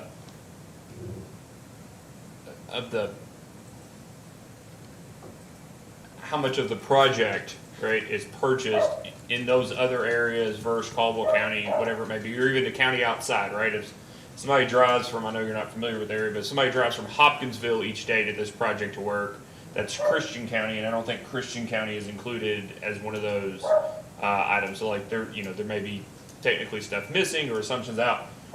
Who gave you the input for the sales tax expectation? So, sales tax, I believe sales tax was addressed in part in a follow-up question and a data request. I don't recall the chain of events of the calculation for the sales tax, but I do believe that the data request says the assumptions that are embedded in it. Okay.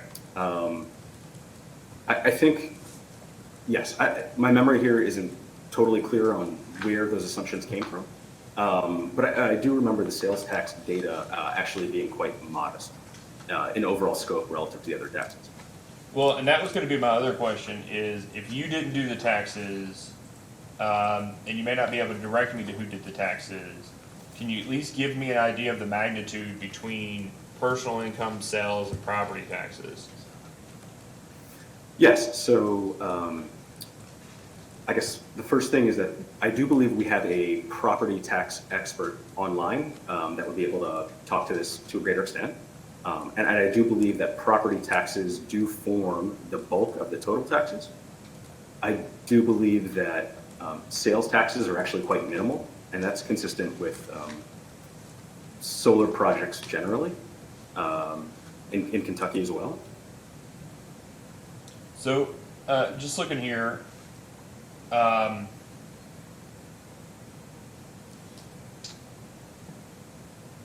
Ms. Pellicero was asked about sales tax and was asked whether any sales or income taxes are excluded or included in the referenced amount on page 5 of Exhibit F, and the statement said the estimates do not include sales or income tax. That Golden Solar is unable to estimate the sales tax and income taxes resulting from the project. The basis for the majority of the taxes to the state will depend heavily on the pricing of major project equipment and labor rates at the time of construction.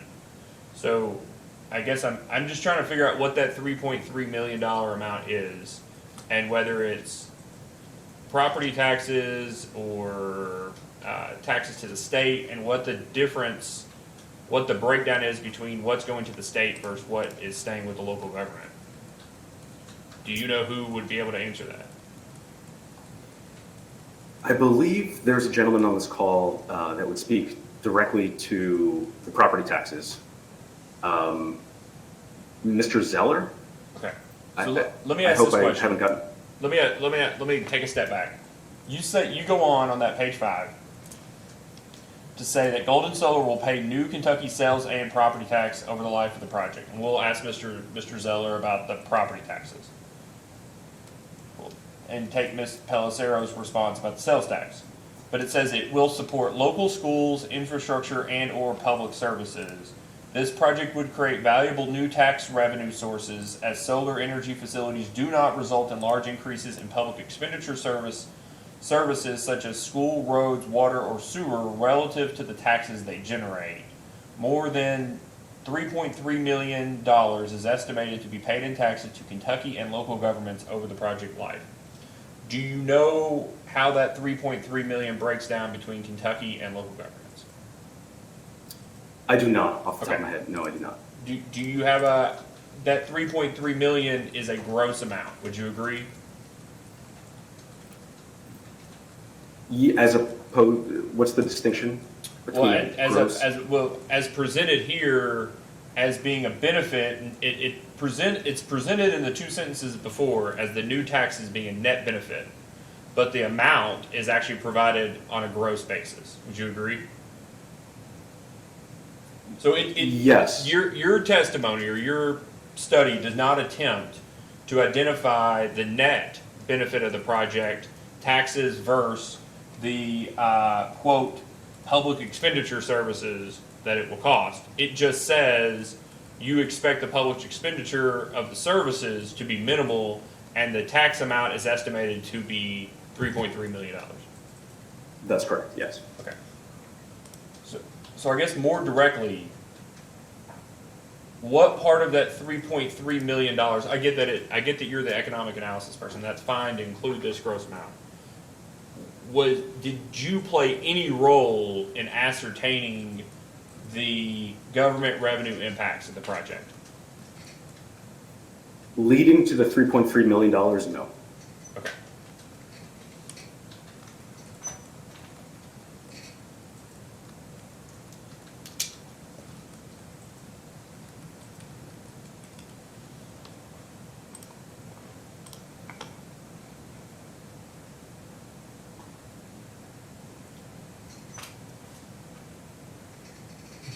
The other question is, part of the total impact, you have, this is the summary. The total economic impact for Kentucky of the project is estimated at approximately $23.6 million during construction and $800,000 annually during operation. The total economic impact for the regional SAOI is estimated at approximately $300,000 for construction and less than $100,000 annually during operation.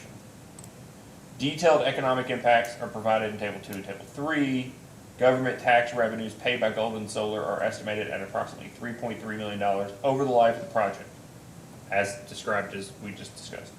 Cumulatively, these positive economic impacts are likely to have relatively large beneficial effects compared to the far smaller level of increased public expenditures solar energy facilities generally require as described in Section 5. And those are the ones that we just talked about that were not necessarily calculated, just explained that they were expected to be minimal. Is that right?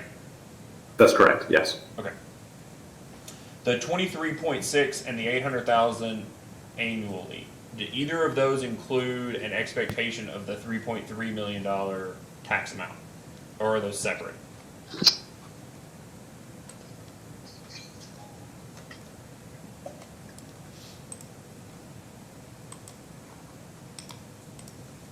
Can you hear me now?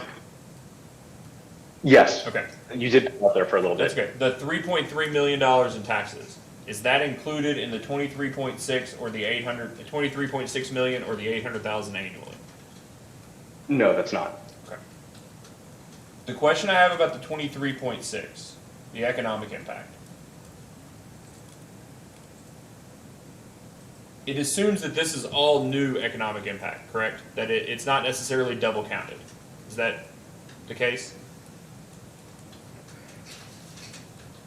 Can you restate that question? Yeah, so this assumes that but for this project, there would not be these economic impacts. Is that right? That's correct, yes. Okay.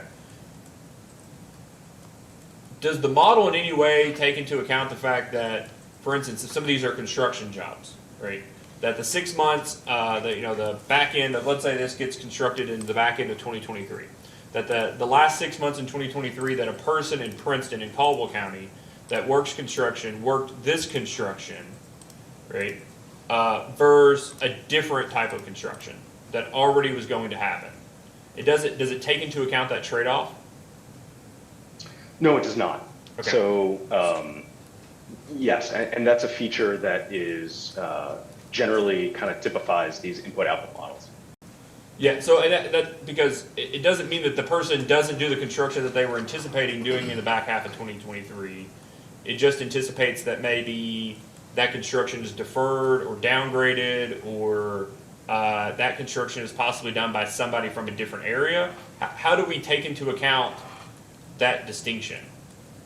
So, and the reason I ask is, if that person was otherwise going to do some other type of construction, and that construction gets deferred to 2024, the net positive economic impact is zero, assuming that they get paid the same for each job in 2023, correct? So, to make sure I understand your question, I'll restate it slightly. If this individual works not on this project, but there's another project that springs to life. Other way around. Okay, so let me re-ask the question. All right, so just take individual A. Right, individual A works in construction. Okay. Individual A was planning to start building a house on July 1st of 2023 for someone else in the community. Instead, they get called up by Golden Solar and said, from July 1st until December 31st of 2023, we would like you to work helping us construct our solar facility. Okay, so person A calls up the person they were going to build the house for, and they agree, yeah, you can wait until January 1st, 2024 to start building the house. Okay. The house was going to be in Caldwell County. Worker A was going to make exactly the same amount, and assuming that the purchases from Caldwell County are going to be exactly the same throughout the project, right? If worker A goes and works on this project starting July 1st through December 31st and pushes building the house until January 1st of the next year, is there a net economic impact for worker A from this project? In 2023, no. But there is work that is now exists the following year to keep them employed that otherwise wouldn't have been there, all else equal. Right. So, yes. And there that- is a benefit to this. And that's my individual. question is, the 23.6 is provided as being a cumulative net benefit, but that assumes that there are no trade-offs that occur, right? That like this trade-off and dozens others that may be similar to it occur. Is there any way to account for an expectation that there will be some other economic activity that does not occur due to this project, that nets against the expected cumulative $23.6 million benefit? So yes, there are methodologies that might be employed that are regional specific, that might try to make estimates as far as how the resources and labor would be used absent the project and with the project, to get at this kind of netting effect. But it is highly regional specific. It requires a lot of assumptions. I don't typically see it with these input-output models. And it's usually left out as an assumption. A common assumption among these types of models is, or we are assuming that this isn't a net approach, but rather a gross economic impact. Right. But there isn't any kind of off-the-shelf, just cut everything by 20%. There's nothing like that I've seen that allows you to go from gross to net. Right. I think that's my question and concern, is that as presented, all these input-output models provide the economic benefit of this project in a vacuum, but not what the actual expected net economic benefit is going to be for the community through construction and operation. Would you agree? So I avoid terming these as economic benefits. That in economic world has a very specific meaning. These are economic impacts, which do have beneficial impacts, do have beneficial outcomes. But yes, I agree with your characterization of that this analysis, like other input-output analysis, assumes a vacuum. Well, and you're the person, right? Because you're the benefit. I like calling them cost benefit analysis or benefit cost analysis, but that's fine. You're the cost benefit analysis person, right? It's not helpful to only look at one side of economic impacts. It's imperative when making certain decisions to look at offsetting and corresponding impacts. Would you agree? Yes. So what would the additional effort be going forward? I'm not even asking about this case, but based on your experience, what would the additional effort be to show the actual expected economic impact of these facilities, as opposed to the gross impact of the facilities in a bubble or within a silo? So the types of data and the types of analysis that would need to occur would be to get an understanding in the regional sense of the available capacity for distribution, transportation, labor, all the necessary inputs to this type of project.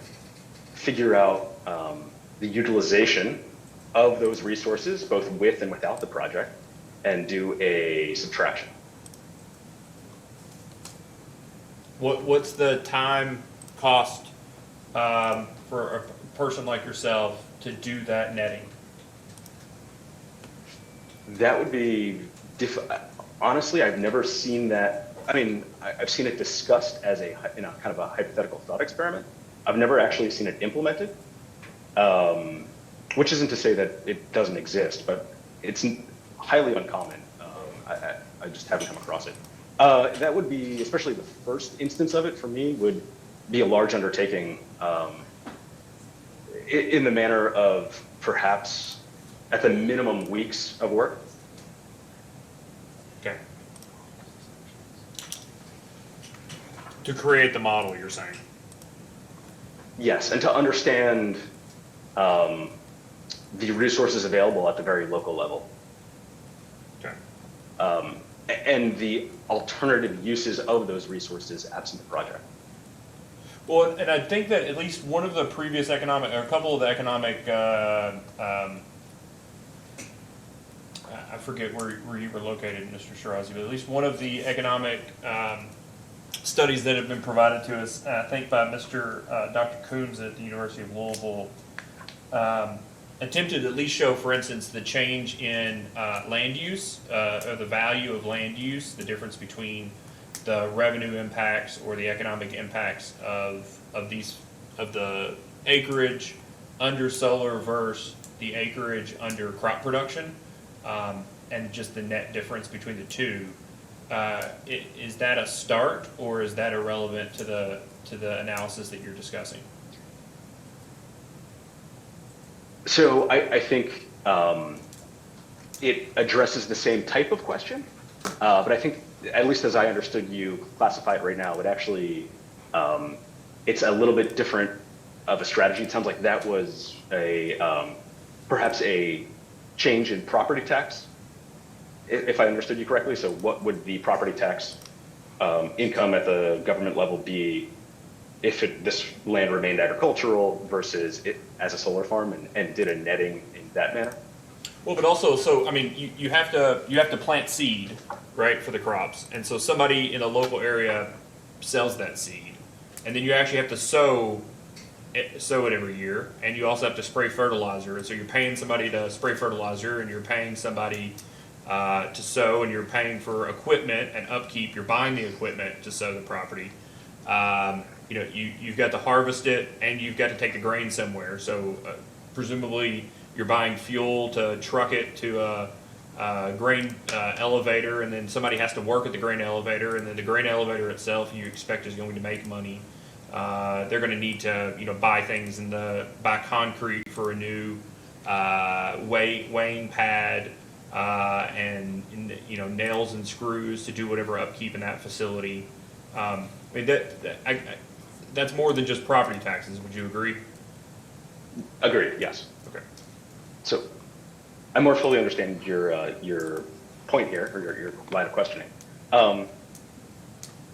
So I agree that is would be a way to go about attempting to make a net calculation, with a big caveat being that you're netting two things, but your initial line of questioning still holds, which is ultimately there's uncertainty about what those utilization of resources would be absent the project.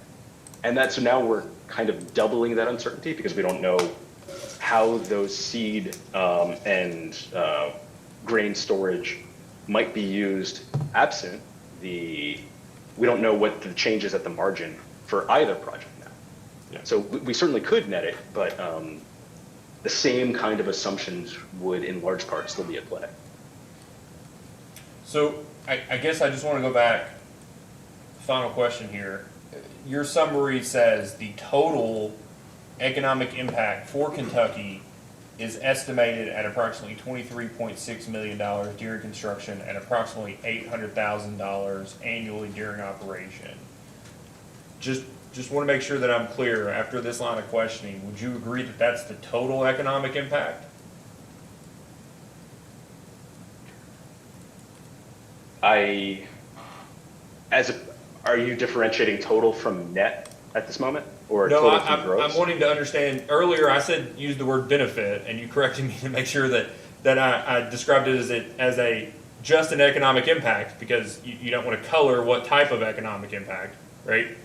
And so if economic impact includes things that people can perceive as benefits and costs or negative, in a negative connotation, I just want to make sure I have an appreciation for your use.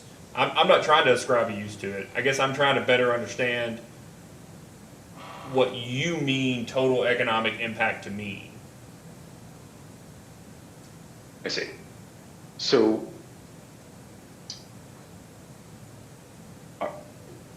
the definition of economic impact, it has a very, it's classified, meaning it's well described on what economic impact is. And it's largely, it's overlaps very well with basically changes in GDP. It's not perfect, but I think to a first approximation, which is quite close, we can think about it in terms of changes in GDP. And yes, that minus the net versus the gross change that you've mentioned, that is the total, that what has been calculated as the total economic impact. Okay, but it's not the marginal impact of this, it's the change to it as a result of this project. Is that right? Correct. Yes. Okay.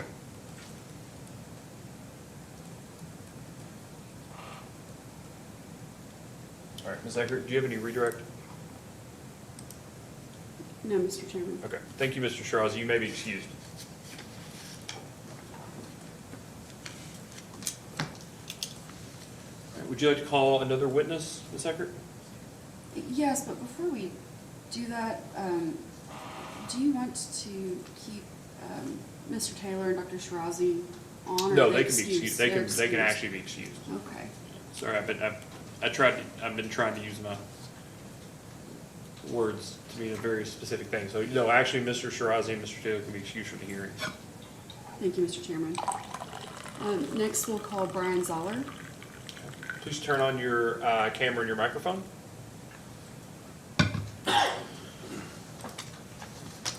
Please raise your right hand.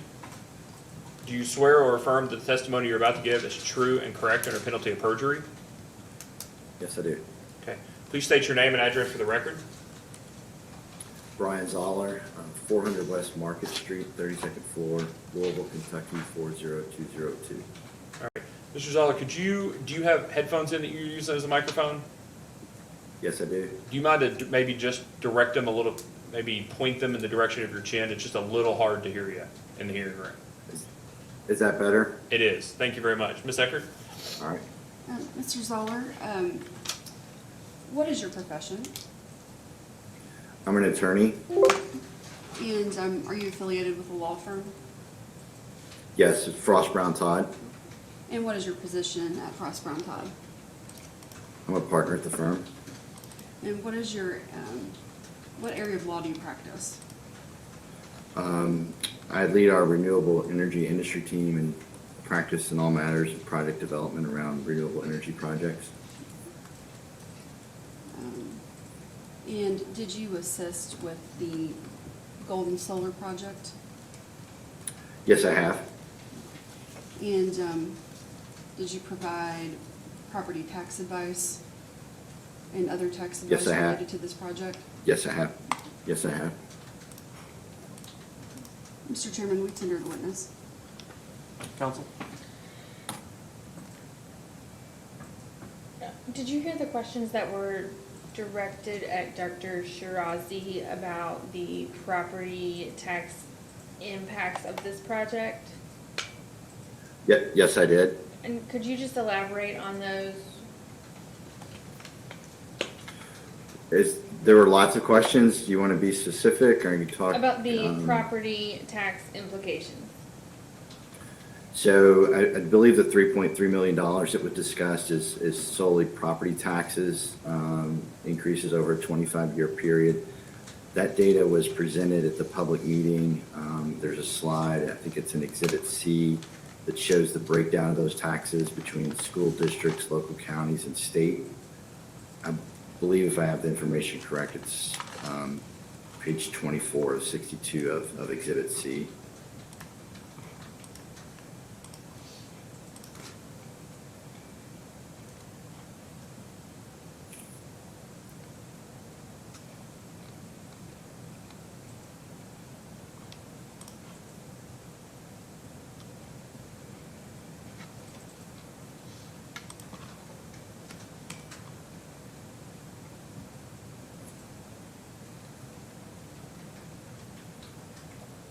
So if you get to that slide, it shows $132,000 annually of property taxes, and if you do 132,000 times 25, you get 3.3 million. Okay, I don't have any other questions. Deputy Secretary, any questions? No, Mr. Chairman, thank you. Mr. Montgomery? No, Mr. Chairman. Okay. Mr. Zoller, the asterisk on that, I'm not a good attorney, but I'm always one to look for asterisks because there's always an exception or greater context. Notes that 3.3 million is over 25 years, and the asterisk says that the calculations are based on NREL, the National Renewable Energy Laboratory, JEDI model, EPA greenhouse gas equivalences calculator, and other Kentucky tax for solar facilities subject to change. I just had Dr. Shirazi here who basically, I took from it, this is not data from JEDI or from NREL for the property taxes. I didn't gather, otherwise he would have had the inputs available to him. Do you know how that 3.3 million was calculated, or what is this? Do you know how the 2.4 for school districts, the 400,000 for state, and the 500,000 for local counties was calculated? Yeah, we take a breakdown of the cost of each of the inputs of the project, whether that be the panels, the racking, the wiring, evaluate whether that's manufacturing equipment or non-manufacturing equipment, apply local and state tax rates to those and how those are treated, and come up with an aggregate number for those categories. Okay, so I just want to make sure that I understand. The school districts is actually pursuant to the county's taxes for schools, or does that include amounts? Does that include other amounts in that $2.4 million? That would be the school tax rates applied to equipment that is non-manufacturing equipment and subject to local taxes. In Kentucky, manufacturing equipment is exempt from local taxes and only taxed at the state level. Okay, and so are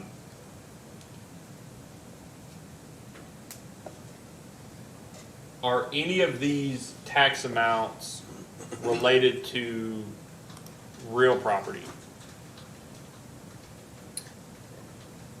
The 3.3 million, minor amounts are related to real property, things that in the project that would maybe increase the value of the property, maybe like internal roads or fencing or things that would maybe become fixtures of the property. Okay, so if there's a change in the land, that has not been taken, if there's a change in the property value, that is not taken into account in the 3.3 million, the real property value in the $3.3 million, with the exception to your comment just now about if there are fixtures added that themselves have a taxable implication. Is that right?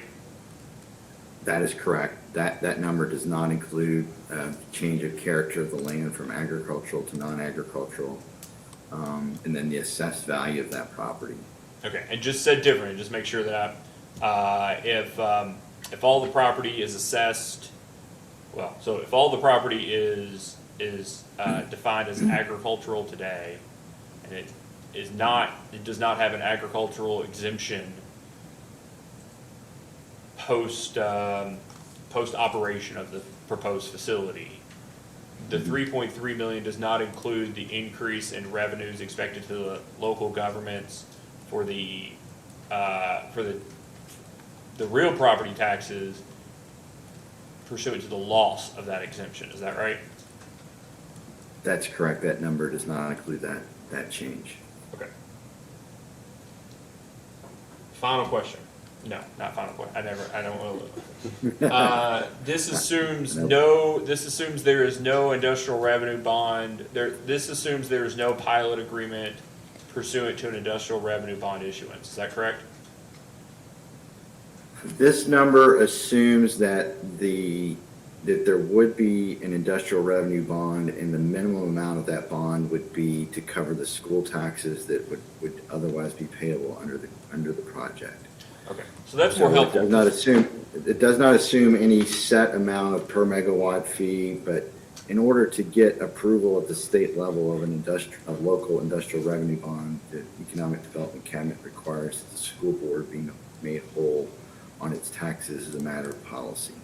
All right, and that's why I want to be, I guess I want to understand, is because the state seemed really, really low relative to the school district, right? So if, That's and the reason for that is because of the expectation of a pilot that makes the school whole, but that results in the project not having to pay the state taxes on the manufacturing equipment that it would absent the industrial revenue bond and the pilot. Is that right? That's correct. When a local industrial revenue bond gets approved, it changes the way that equipment is taxed at the state level.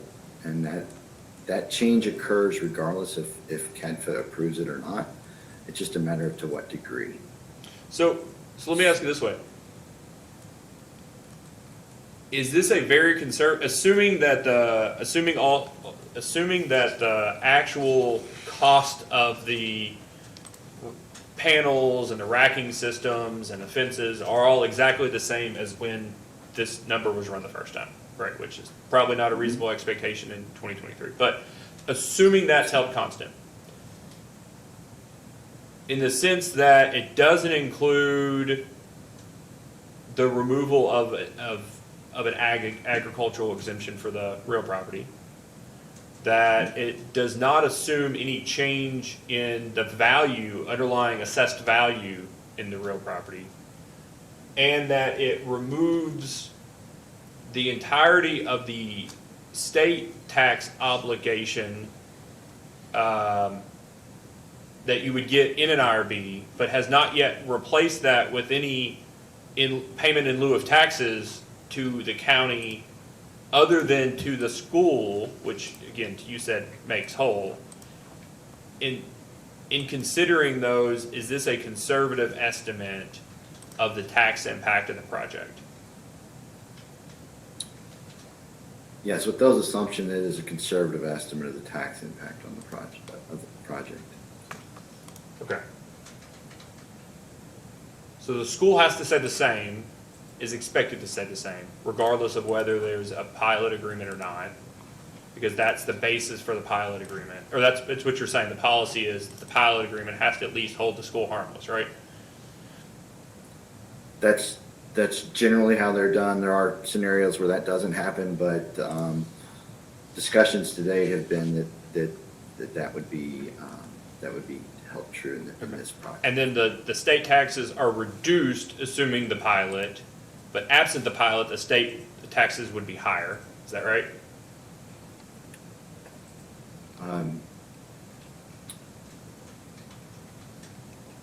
The state tax, if a local pilot is approved, state taxes will be reduced. Further from the 400,000? No. That's what I'm sorry. I'm asking relative to the 3.3 million here. So the 400,000 is assumed with a pilot. With a pilot, yes, that is correct. Okay, with a pilot agreement. It assumes a pilot agreement locally, and it assumes that CADFA approves the project at the state level. When CADFA approves the project at the state level, it reduces the tax rate at the state level by 90%. Okay. And that's what I said. So if there is no pilot agreement, that state tax amount is much lower than it would be. If there is no, let me ask, I'm sorry, withdraw that. I'll ask it there. If they're assuming the project cost is exactly the same as assumed when you ran this, and there is no IRB and there's no pilot agreement that's entered into, do you expect that the taxes over 25 years paid to the state will be in excess of $400,000? Yes. Okay. And would you say it's significantly more than $400,000? Yes. Okay. And then finally, is it your experience that these payment in lieu of tax agreements for IRBs, especially for the solar facilities, that I guess maybe, I don't know why, I don't want to ascribe why, but I suspect at least in reflecting that there is a significantly reduced or materially reduced tax burden to the state that we just discussed, there are ordinarily, in addition to making the school whole, there are ordinarily some sort of payments to the county in lieu of taxes, right? I would say that the typical, what we have experienced across the state is that solar developers tend to offer a pilot payment locally that is based, it's an amount per installed megawatt of the project. And that would generate more tax revenue. That amount would exceed the amount that the school board would need to be made to be whole, so that the local county government would also share in some portion of that per megawatt pilot payment. Okay, that's a fair characterization. And has that been your exhaustive experience, or just on an ordinary, your ordinary experience? I mean, it depends on size of per meg, the size of the project, the size of the pilot, the breakdown of the local taxes between the school board and the county taxes, and the relationship of those, how much it's costing per megawatt to build. So, but I would say generally, the amount per megawatt exceeds the amount that the school board is going to be paid, especially later in the project as depreciation factors are applied. And the school board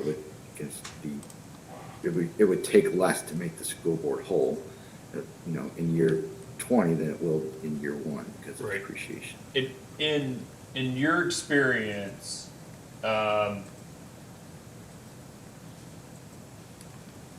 whether there's a pilot agreement or not with this project, can you foresee any reasonable scenario in which the taxes paid over over 25 years between the school district to the state or the local county is anything less than $3.3 million?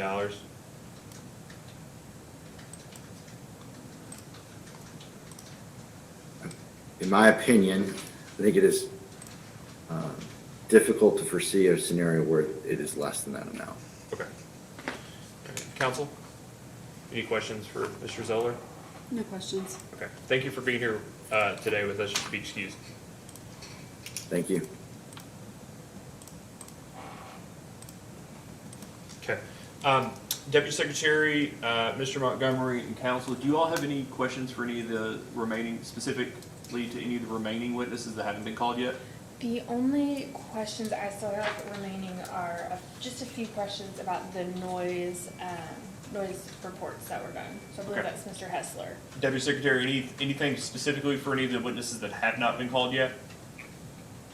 Yes, Mr. Chairman, for Mr. Mariah, Okay. biologist, Stantec biologist. Okay. Mr. Montgomery? Yes, Mr. Chairman, I just have one question for Ms. Pellisori. Okay, well, we'll recall, I already intend to recall Mr. Pellisori. Let me ask this, do any of the siting board members or council object to excusing Andrew Lyons, the property value expert? No. Okay. Ms. Eckert, do you intend on calling Andrew Lyons, the property value expert? No, we have none. Okay, all right, we can excuse Mr. Lyons. Thank you for being here with us today, and that was fast. That'd give me a second chance to rethink my decision. All right, Ms. Eckert, call whichever of the remaining witnesses you'd like at your leisure. All right, we'll call David Hessler. Okay, please turn on your camera and your microphone.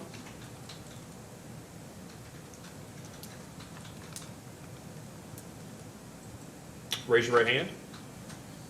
Do you swear or affirm that the testimony you're about to give is true and correct under penalty of perjury? Yes, I do. Okay, please state your name and address for the record.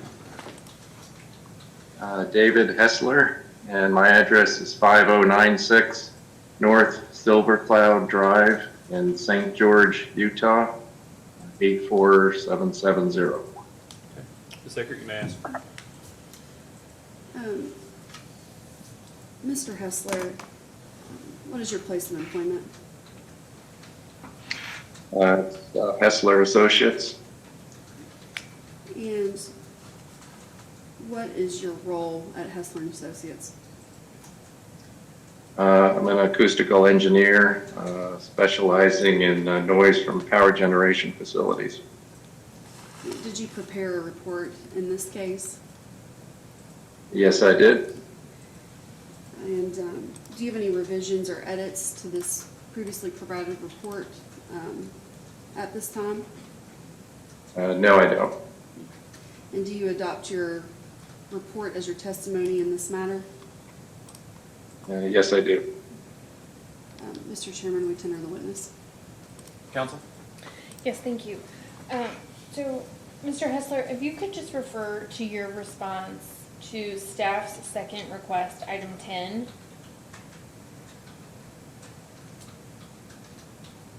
Okay, just a moment here.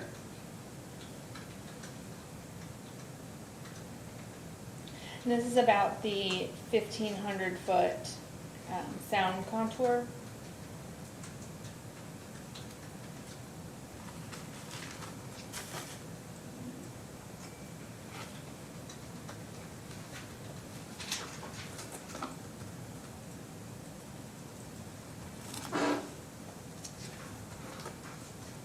Okay, well,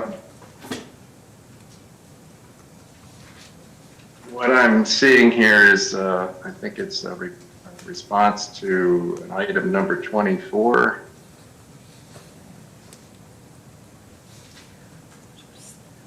Staff's second request, item 10.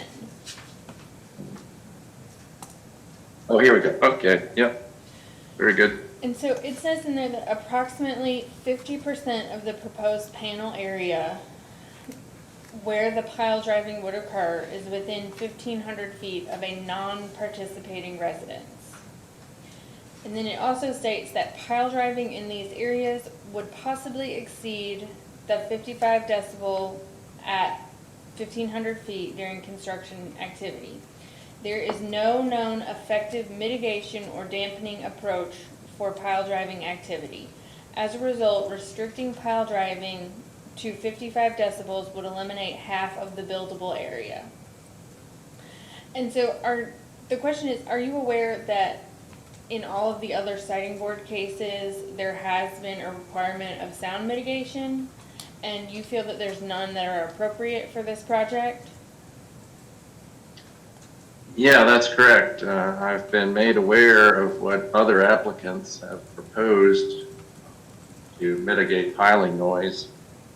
And my professional opinion is that those measures would not be effective at all and wouldn't be worth doing. And I guess when you say not effective, what do you mean? Well, for example, one of the approaches is to drive a tractor trailer truck onto the site and put it between a pile driver and presumably some residents in the other direction. You know, that truck as a barrier would be very inefficient. It's not big enough. And a lot of the noise occurs right near the ground and would go underneath the, between the wheels. It just wouldn't be an efficient way to block the noise. I think the effect of it would be almost negligible at some house hundreds of feet away. Okay. I don't have any other questions. Deputy Secretary? Just one. Good morning, Mr. Hessler. I think you probably heard the conversation about Caldwell Solar and Golden Solar and possibility of overlapping construction times. Did you, in your report, did you investigate or did you report on simultaneous construction and pile driving in your report, or was that just for Golden Solar only? Yeah, both projects are individual entities, so the reports that I did for both just look at each project as a standalone. But but it has, we didn't think about that. And in fact, I've got the sound contour plots for both projects in front of me here. And, the question is there going to be a cumulative effect from both of them operating? And the answer is no, because the level from the inverters at the houses along Marion Road are essentially negligible from each project individually.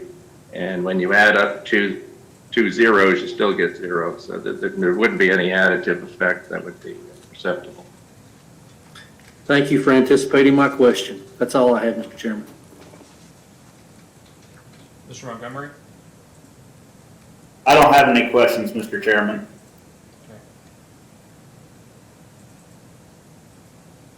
So, Mr. Hessler, I assume you've been working in acoustics for a while? 32 years.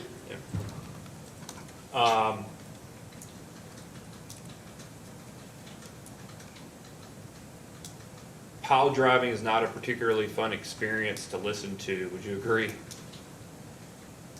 Yes, I heard it, and it's not good. Yeah. And as Ms. Pellicero said earlier, putting these two projects together that are, the road there is not a 8-lane interstate, right? It's a pretty narrow road, 91. Putting these two projects on the other side of this road, effectively it could be upwards of a 300 megawatt solar facility on either side of a road, which would be the biggest in the state. Would be quite a large facility anywhere in the U.S., frankly, and would take a lot of panels and a lot of racks. I can't imagine, we're talking about a 3,000 acre, at least 3,000 acre area here, with pile driving occurring between 6 to 18 months, depending on what the construction schedule looks like.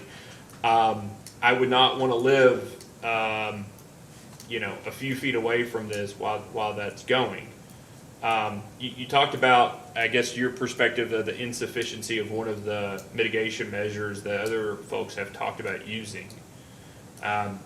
Assuming that you lived in the middle of it, what mitigation measures would you propose might be effective to reduce the sound of pile driving? Yeah, I wish there were something, and I would be the first one to recommend it. But it's just an intrinsically difficult source to do anything about. It moves, the pile driver moves around constantly. It's not fixed in any one place. It's really, I know of no practical way of doing anything about it. Well, so one of the things we've been informed about in other cases is an actual shroud that goes around the pile driving mechanism, the individual arm that pile drive. Have you seen that in action? No, I've thought of that myself and made some sketches and put it forward as a thought on other projects, but I don't know that it's ever been implemented or tried or anything. And then one of the things that's been proposed is, especially for homes that are closer than others, or even in close proximity to that particular area that's being installed at that time, putting up a semi-fixed barrier, whether it's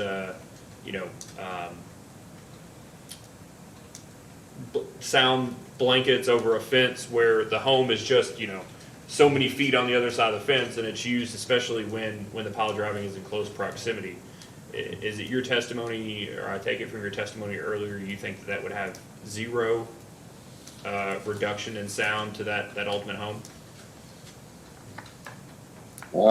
That approach would only do anything noticeable when the fence was few feet behind the house, 30, 40 feet behind the house, and the pile driving was going on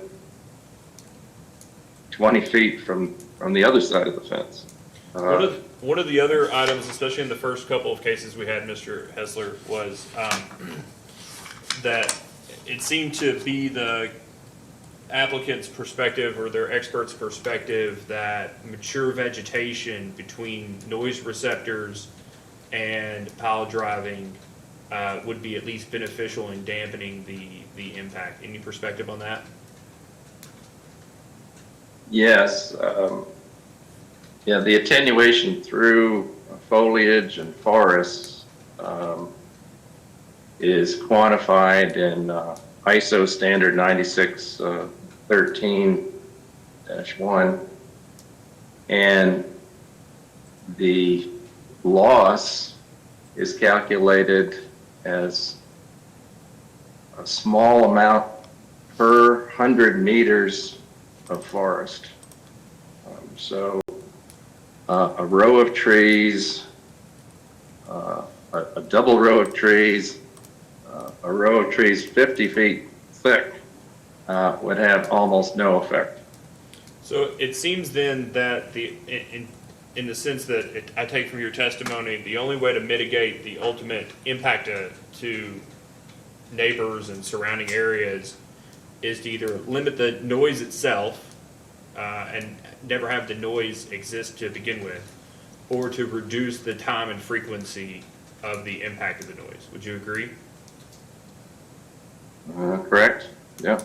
Okay, so either a construction mechanism that does not include, or a construction method that doesn't include the pile driving to begin with, or either starting it at a certain time or only allowing it to last throughout a certain period, those would both be meaningful ways to reduce or mitigate the impact as compared to pile driving? Right, yeah, limiting it to daytime, for instance, which is the intent here, I believe, helps. Well, you say daytime. I mean, daytime in the summer in Kentucky is a pretty long period of time. So 6 a.m. to 9:30 a couple days of the year would be daytime, but I think that would be that would be pretty. I don't remember if it's the EPA or WHO, but one of them describes a certain level of noise as being annoying or an annoyance. But that 13, 14, 15 hours a day would be pretty annoying. Would you agree? Yeah, absolutely. Now, this driving, this activity happens in a widely diverse geographical area. So there could be pile driving going on, a mile away from any given house at a particular time, and then, a few hundred feet at other times. It's highly variable. Yeah. If only we had a couple of noise receptors that were at a fixed position. The problem is people live all over, right? Yeah, it's essentially an unavoidable, not so good impact. Okay. Ms. Eckert, do you have any redirect to Mr. Hessler? No. Okay. All right. Thank you, Mr. Hessler. Thank you. You may be excused. Okay, thank you. Ms. Eckert, like to call your next witness? Next, we'll call Bruce Moreira. Okay. Please turn on your camera and your microphone.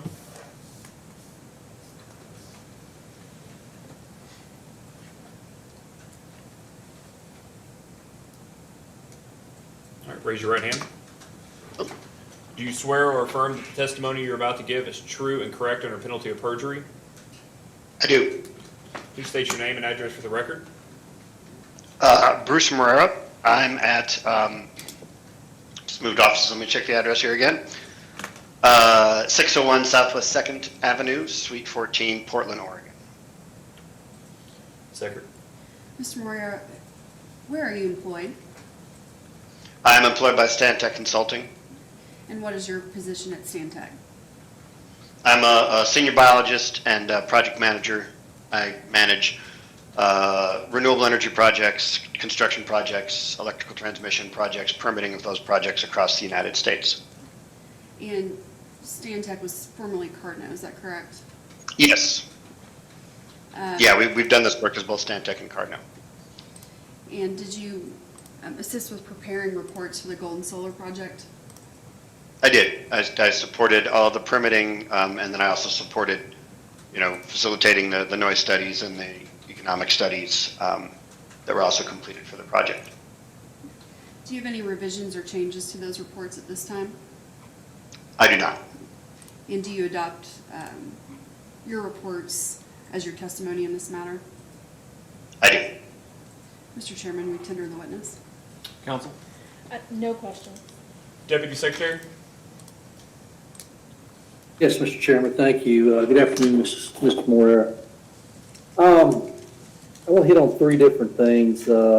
Phase one, jurisdictional waters and wetlands, and then threatened and endangered species. Let's take probably the easiest one first.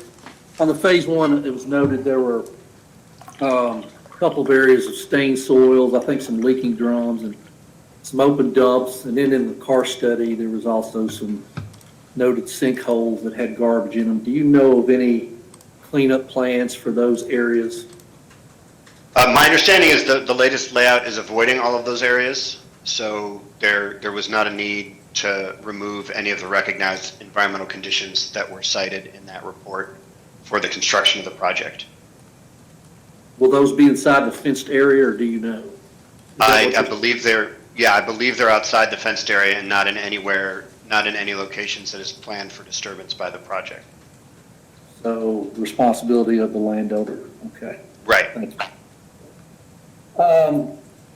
Do you know if a jurisdictional determination was ever submitted by Golden Solar? Yes. To the Army Corps of Engineers, yes.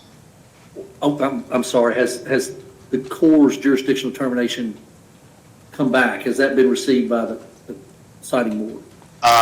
For this project, I believe it's still under review. There have been some rule changes on that front by the Army Corps of Engineers due to some recent Biden administration administrative changes. Do you know, go ahead, I'm sorry. Yeah, the bottom line is the wetlands we delineated, when we went out there, we assumed that everything would be jurisdictional and then provided that report to the U.S. Army Corps of Engineers. And the project is avoiding the wetlands regardless of jurisdictional status as a kind of an additional effort to make sure that there's no impacts or to avoid as many impacts as possible. We don't have the final design, so we're not moving forward with the permitting for this project, but that's the current approach, is to just take all of the wetlands that were delineated, all the features, and minimize their impacts and avoid them whenever possible. But if there were any impacts, proper permitting would be done with the Corps, is that? Absolutely. Is that the assumption? Yeah. Yep. Okay, let's move on to a little bit more,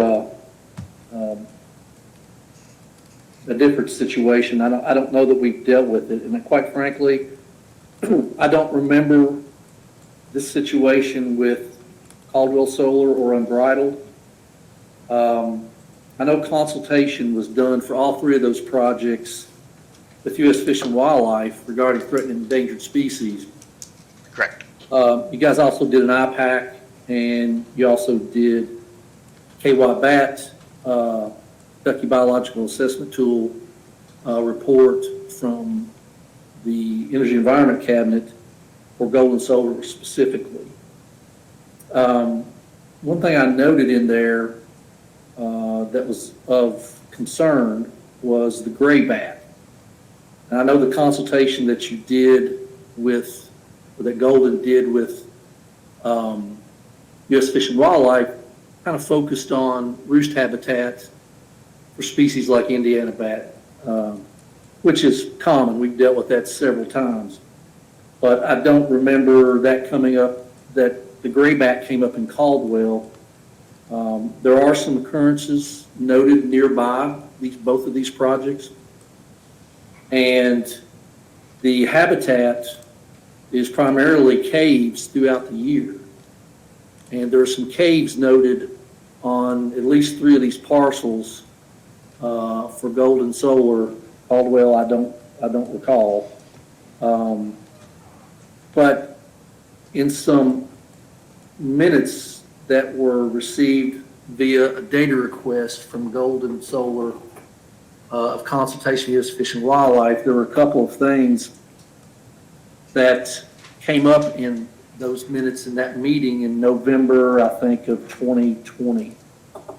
One would be that there would be a survey of winter habitat for the gray bat, I assumed in the winter of 2021. Do you know if that was ever completed? We did complete a habitat assessment for the forested areas within Golden Solar, and that was provided. That was part of our consultation with with U.S. Fish and Wildlife. I don't remember exactly when it was completed. I believe it was before that period of time. But the project is largely avoiding intact forested areas that would be considered bat habitat, and that would likely be the areas where caves, hibernacula would also be located. And so the final layout has attempted to minimize and I believe avoided the vast majority of the wooded areas, either inside the project boundary or near the project boundary. With, they're not planning on developing any of those areas. They'll be left as intact forest. So, but back to my question, was I guess were caves in particular looked at in terms of habitat for existing gray bats for occurrences there? I don't believe we identified any caves that could have been potential hibernacula for any bat species within the project area, and the IPAC search and the Kentucky bat search also did not identify any caves within the project area that were potential hibernacula. That didn't come up in any of our consultations as well. Okay, well, I guess I'm a little confused. Next steps from those minutes. National Grid Renewables and Cardinal will conduct bat habitat surveys on the project sites this winter. And I thought what you were alluding to was something that had been done prior to this meeting with U.S. Fish and Wildlife. I'd have to check. Can you tell me when that? I don't have that in front of me here. When? Yeah, this was minutes provided by National Grid Renewables on a meeting with Fish and Wildlife on November the 20th, 2020. Ms. Pellicero was in there. Your name is listed. Yeah, I believe. Yeah, I also remember that meeting. I'm just quick checking my my records here for what was done for that final habitat review.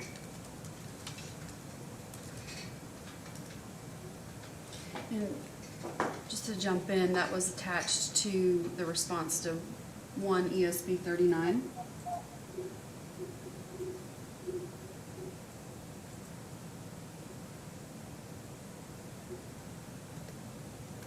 I'm just quick checking the memo that just checking the dates on when we went out there. I may have been incorrect that we actually were out there after that period, because I know that we had our bat biologists reviewed the entire, reviewed all of the area for habitat and hibernaculum. We did not identify any. We had identified high quality wooded habitat, but we did not identify any caves. I guess there were some cave openings and sinkholes in that report, but nothing was identified as hibernacula out there. So I guess the bottom line is we have done a survey of the potential habitat within the project area and did not identify any hibernacula for any bat species out there. Well, if there's something that was done that relates to the bat habitat survey on sites this winter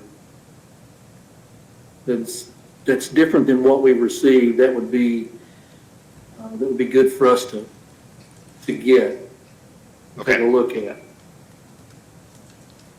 And we checked with Fish and Wildlife, and they said nothing was ever submitted to them after that point.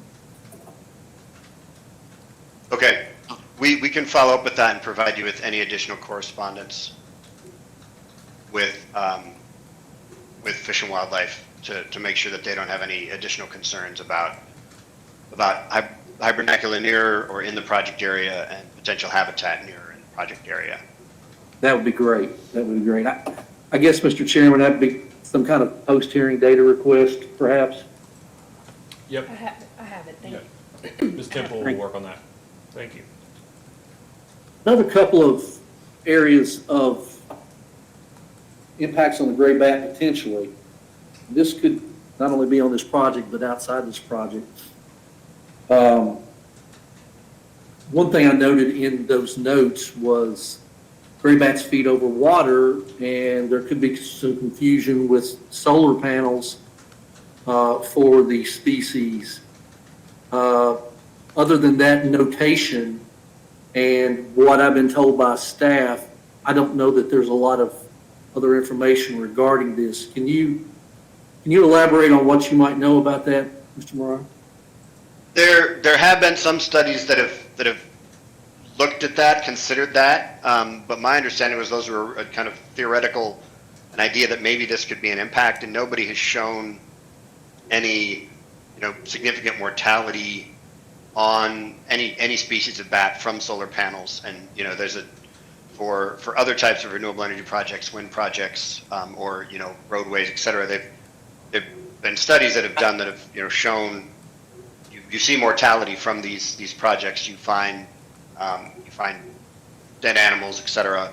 And those studies, when done on or around solar projects, have really found no mortality from solar panels. So there's no evidence that bats are indeed hitting panels and dying or anything like that for projects. I don't know that there's one specific to Kentucky, but in similar settings, the bats' ability to echolocate, they often move through very dense areas. They're very good at dodging things, and the solar panels are stationary, which would make them very easy to avoid. And there's nothing about a solar panel that would impede the echolocation from a bat as it's moving through the air. The minutes said that a memo of survey results, field mapping inclusion should be provided to U.S. Fish and Wildlife. The memo should address that issue. Has that been submitted to U.S. Fish and Wildlife to kind of summarize what you just told us? As far as the conversations we had with Fish and Wildlife, their focus was strictly on preserving habitat, preserving trees that could act as summer roosting sites, avoiding hibernacula, et cetera, that wasn't around the site, but that could be around the site. They didn't have any questions for us about bat mortality specific to panel collisions or attracting bats, feeding, et cetera. But we could certainly, yeah. I'm just reading the National Grid Renewables minutes. So I'm only reading what National Grid Renewables indicated that Fish and Wildlife asked for. I'm only trying to clarify whether that has been completed or not. We haven't done a study specific to bat mortality from collisions with solar panels for this project, no. And maybe that was a comment of something that came up in the minutes, but we didn't have any follow-up specifically from Fish and Wildlife asking for that study to be done. And we haven't had that on other projects in Kentucky either. Other projects like Unbridled is moving forward, and we're currently working with Fish and Wildlife to complete mitigation for habitat impacts And Fish and Wildlife has not brought up any studies on bat collisions with panels, with, construction impacts, anything like that for the project. Okay, well, I'm only reading what's in front of me, and it said it should be provided, so perhaps the minutes were misworded. We can follow up with Fish and Wildlife and certainly give them any study that they might need with regards to collisions. Okay, thank you.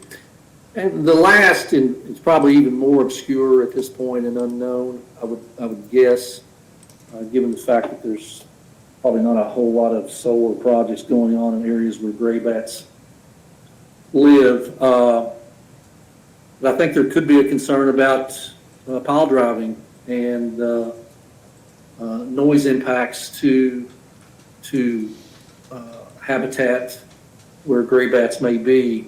Again, primarily in caves throughout the year, not just summer roosting habitat.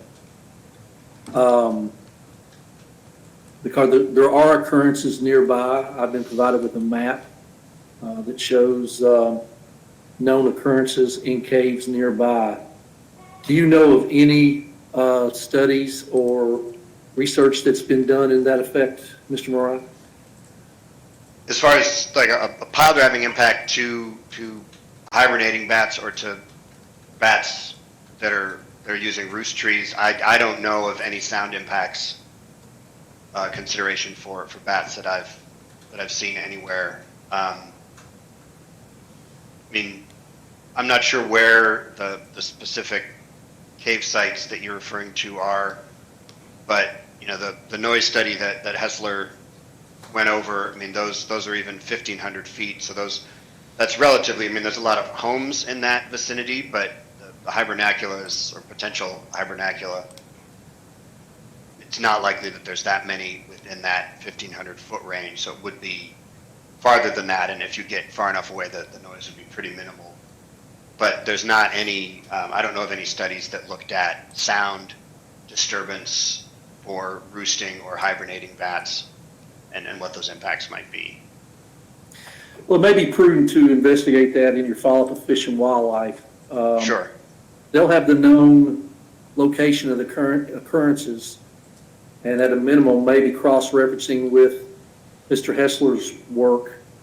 I don't know if that's applicable or not, given that we're talking about sound waves traveling beneath the surface, perhaps, versus through the air. That's about my extent, about my knowledge on acoustics and how that might work. But perhaps that would be a good follow-up with them. Absolutely.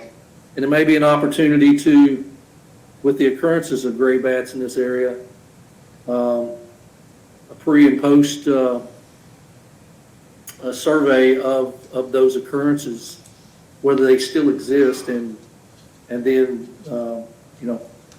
post construction survey as well. So Sure. I'm kind of theorizing here as I ask these questions, but it's some of the issues that were brought up by some of my staff in our state nature preserves program, and those that do the biological assessment tool, and are pretty well versed in these threatened endangered species. And they of course work with U.S. Fish and Wildlife closely as well on these issues, and did consult them prior to this hearing to advise me of what kind of questions may be applicable to ask. So, Understood. Yeah, I mean, we can do pre and post construction surveys for, if there's known locations, there's various different methods, both sound and actual physical capture of bats misnetting, that could be done to confirm that there's not a presence of those species in the area, or that there's not a change in the presence. So if you find them beforehand, that they're still there afterwards.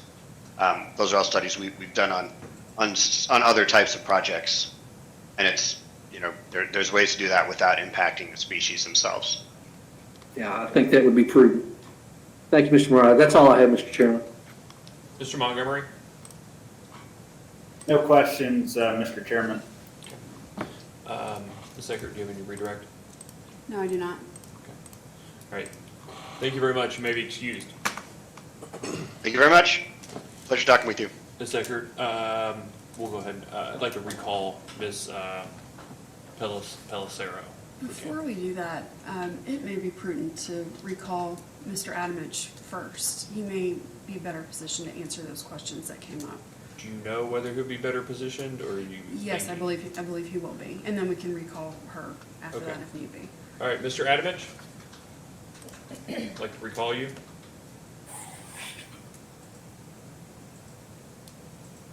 Okay, you're still under oath. Ms. Eckert, do you have any questions you'd like to ask the witness? Not at this moment. Counsel? Mr. Adamich, I believe the questions that were reserved for you were, do you know the types of construction and operational jobs that were used for the input of the economic analysis? Yes, I can answer that. For the construction jobs, we generally assume electricians, operators, carpenters, laborers, various specialized subcontractors, and that's consistent with our data request responses for the construction side of things. And then for the operational jobs, we'll have a site superintendent or a site facilities manager. Depends on the title and the scope of responsibilities. And then we'll likely have a 1 to 2 site technicians on site that we'll hire out with the operational aspects of the project. And then as needed, we'll contract out jobs such as, the vegetative maintenance. That's a pretty intensive job on this big of a site. And then there'll be, equipment inspections, contractors coming in periodically to inspect the major facility components. So the main, jobs we expect to hire, the titles would be for operations, plant manager, and then facilities technician would be the titles that we have on other sites that we operate in similar size. I don't believe I have any other questions or follow-up. Mr. Deputy Secretary Lyons? No follow-up, Mr. Chairman. Mr. Montgomery? Yes, I just have one question, and that is, on other projects that you work, would you say that your facility technicians, would you say those wages, are they around what the median would be for the area, or is it a higher paying job? I'm just trying to get a feel for what kind of wages could be expected for those employees. The wages would be specific to the job title and experience. So facilities technicians will do, jobs supporting the manager. So a lot of that is, subcontractor management. And, in some cases physically performing repairs if they're qualified.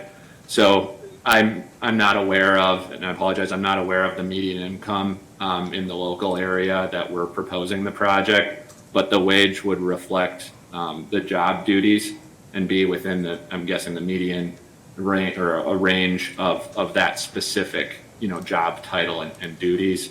But I'm not sure the relation between the median income of the area. I apologize.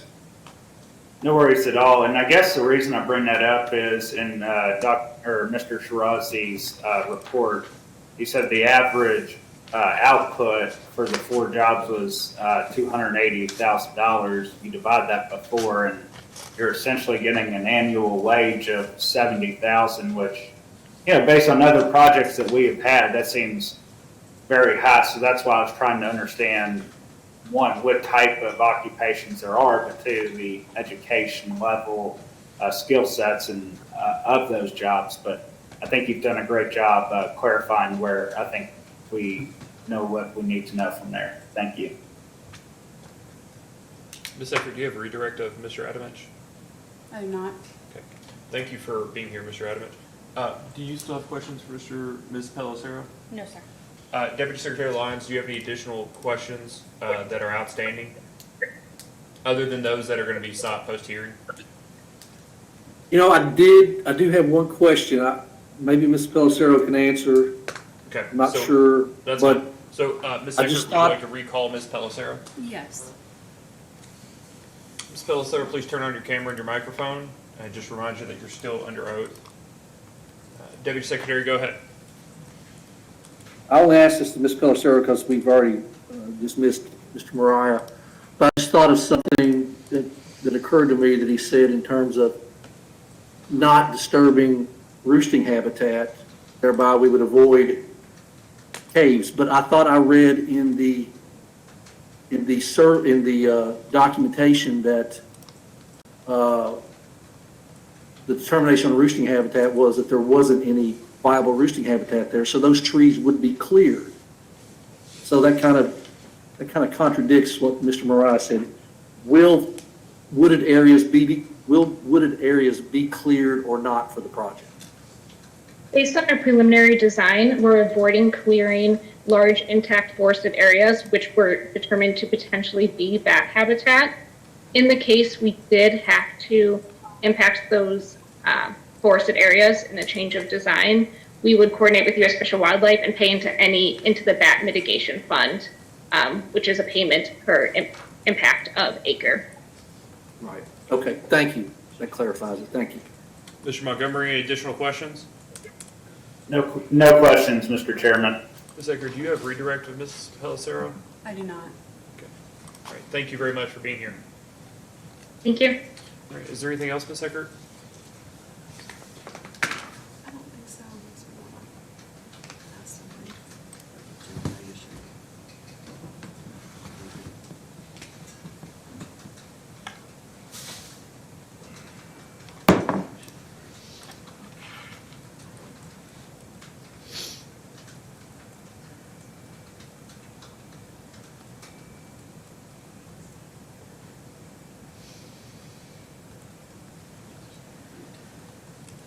Mr. Chairman, Yes, sir. it came up earlier, the question of the gen-tie versus a transmission line. Is that something you would like to further discuss or for us to brief? You're welcome to brief it.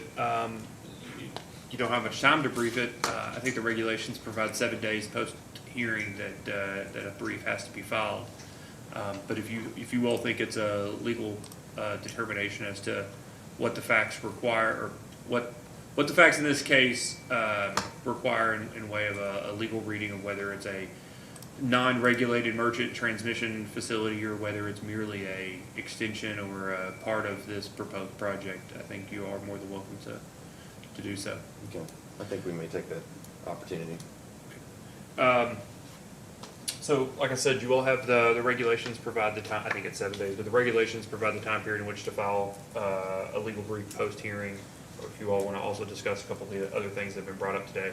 I know we will have some post-hearing data requests. We can have our post-hearing procedural schedule out this week. Try to have those questions sought by Friday. Yes, And we'll probably just set 2 weeks for that. Of course, you won't have the benefit of the additional evidence for purposes of writing your brief, but I suspect you'll at least know what your answers are going to be as you're writing it over the next 7 days. All right. Anything else?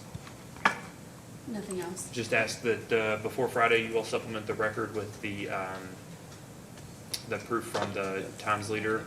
Yes. Is there anything else? I don't believe so. Okay. All right. Thank you all very much. This hearing is adjourned. Mr. Chairman.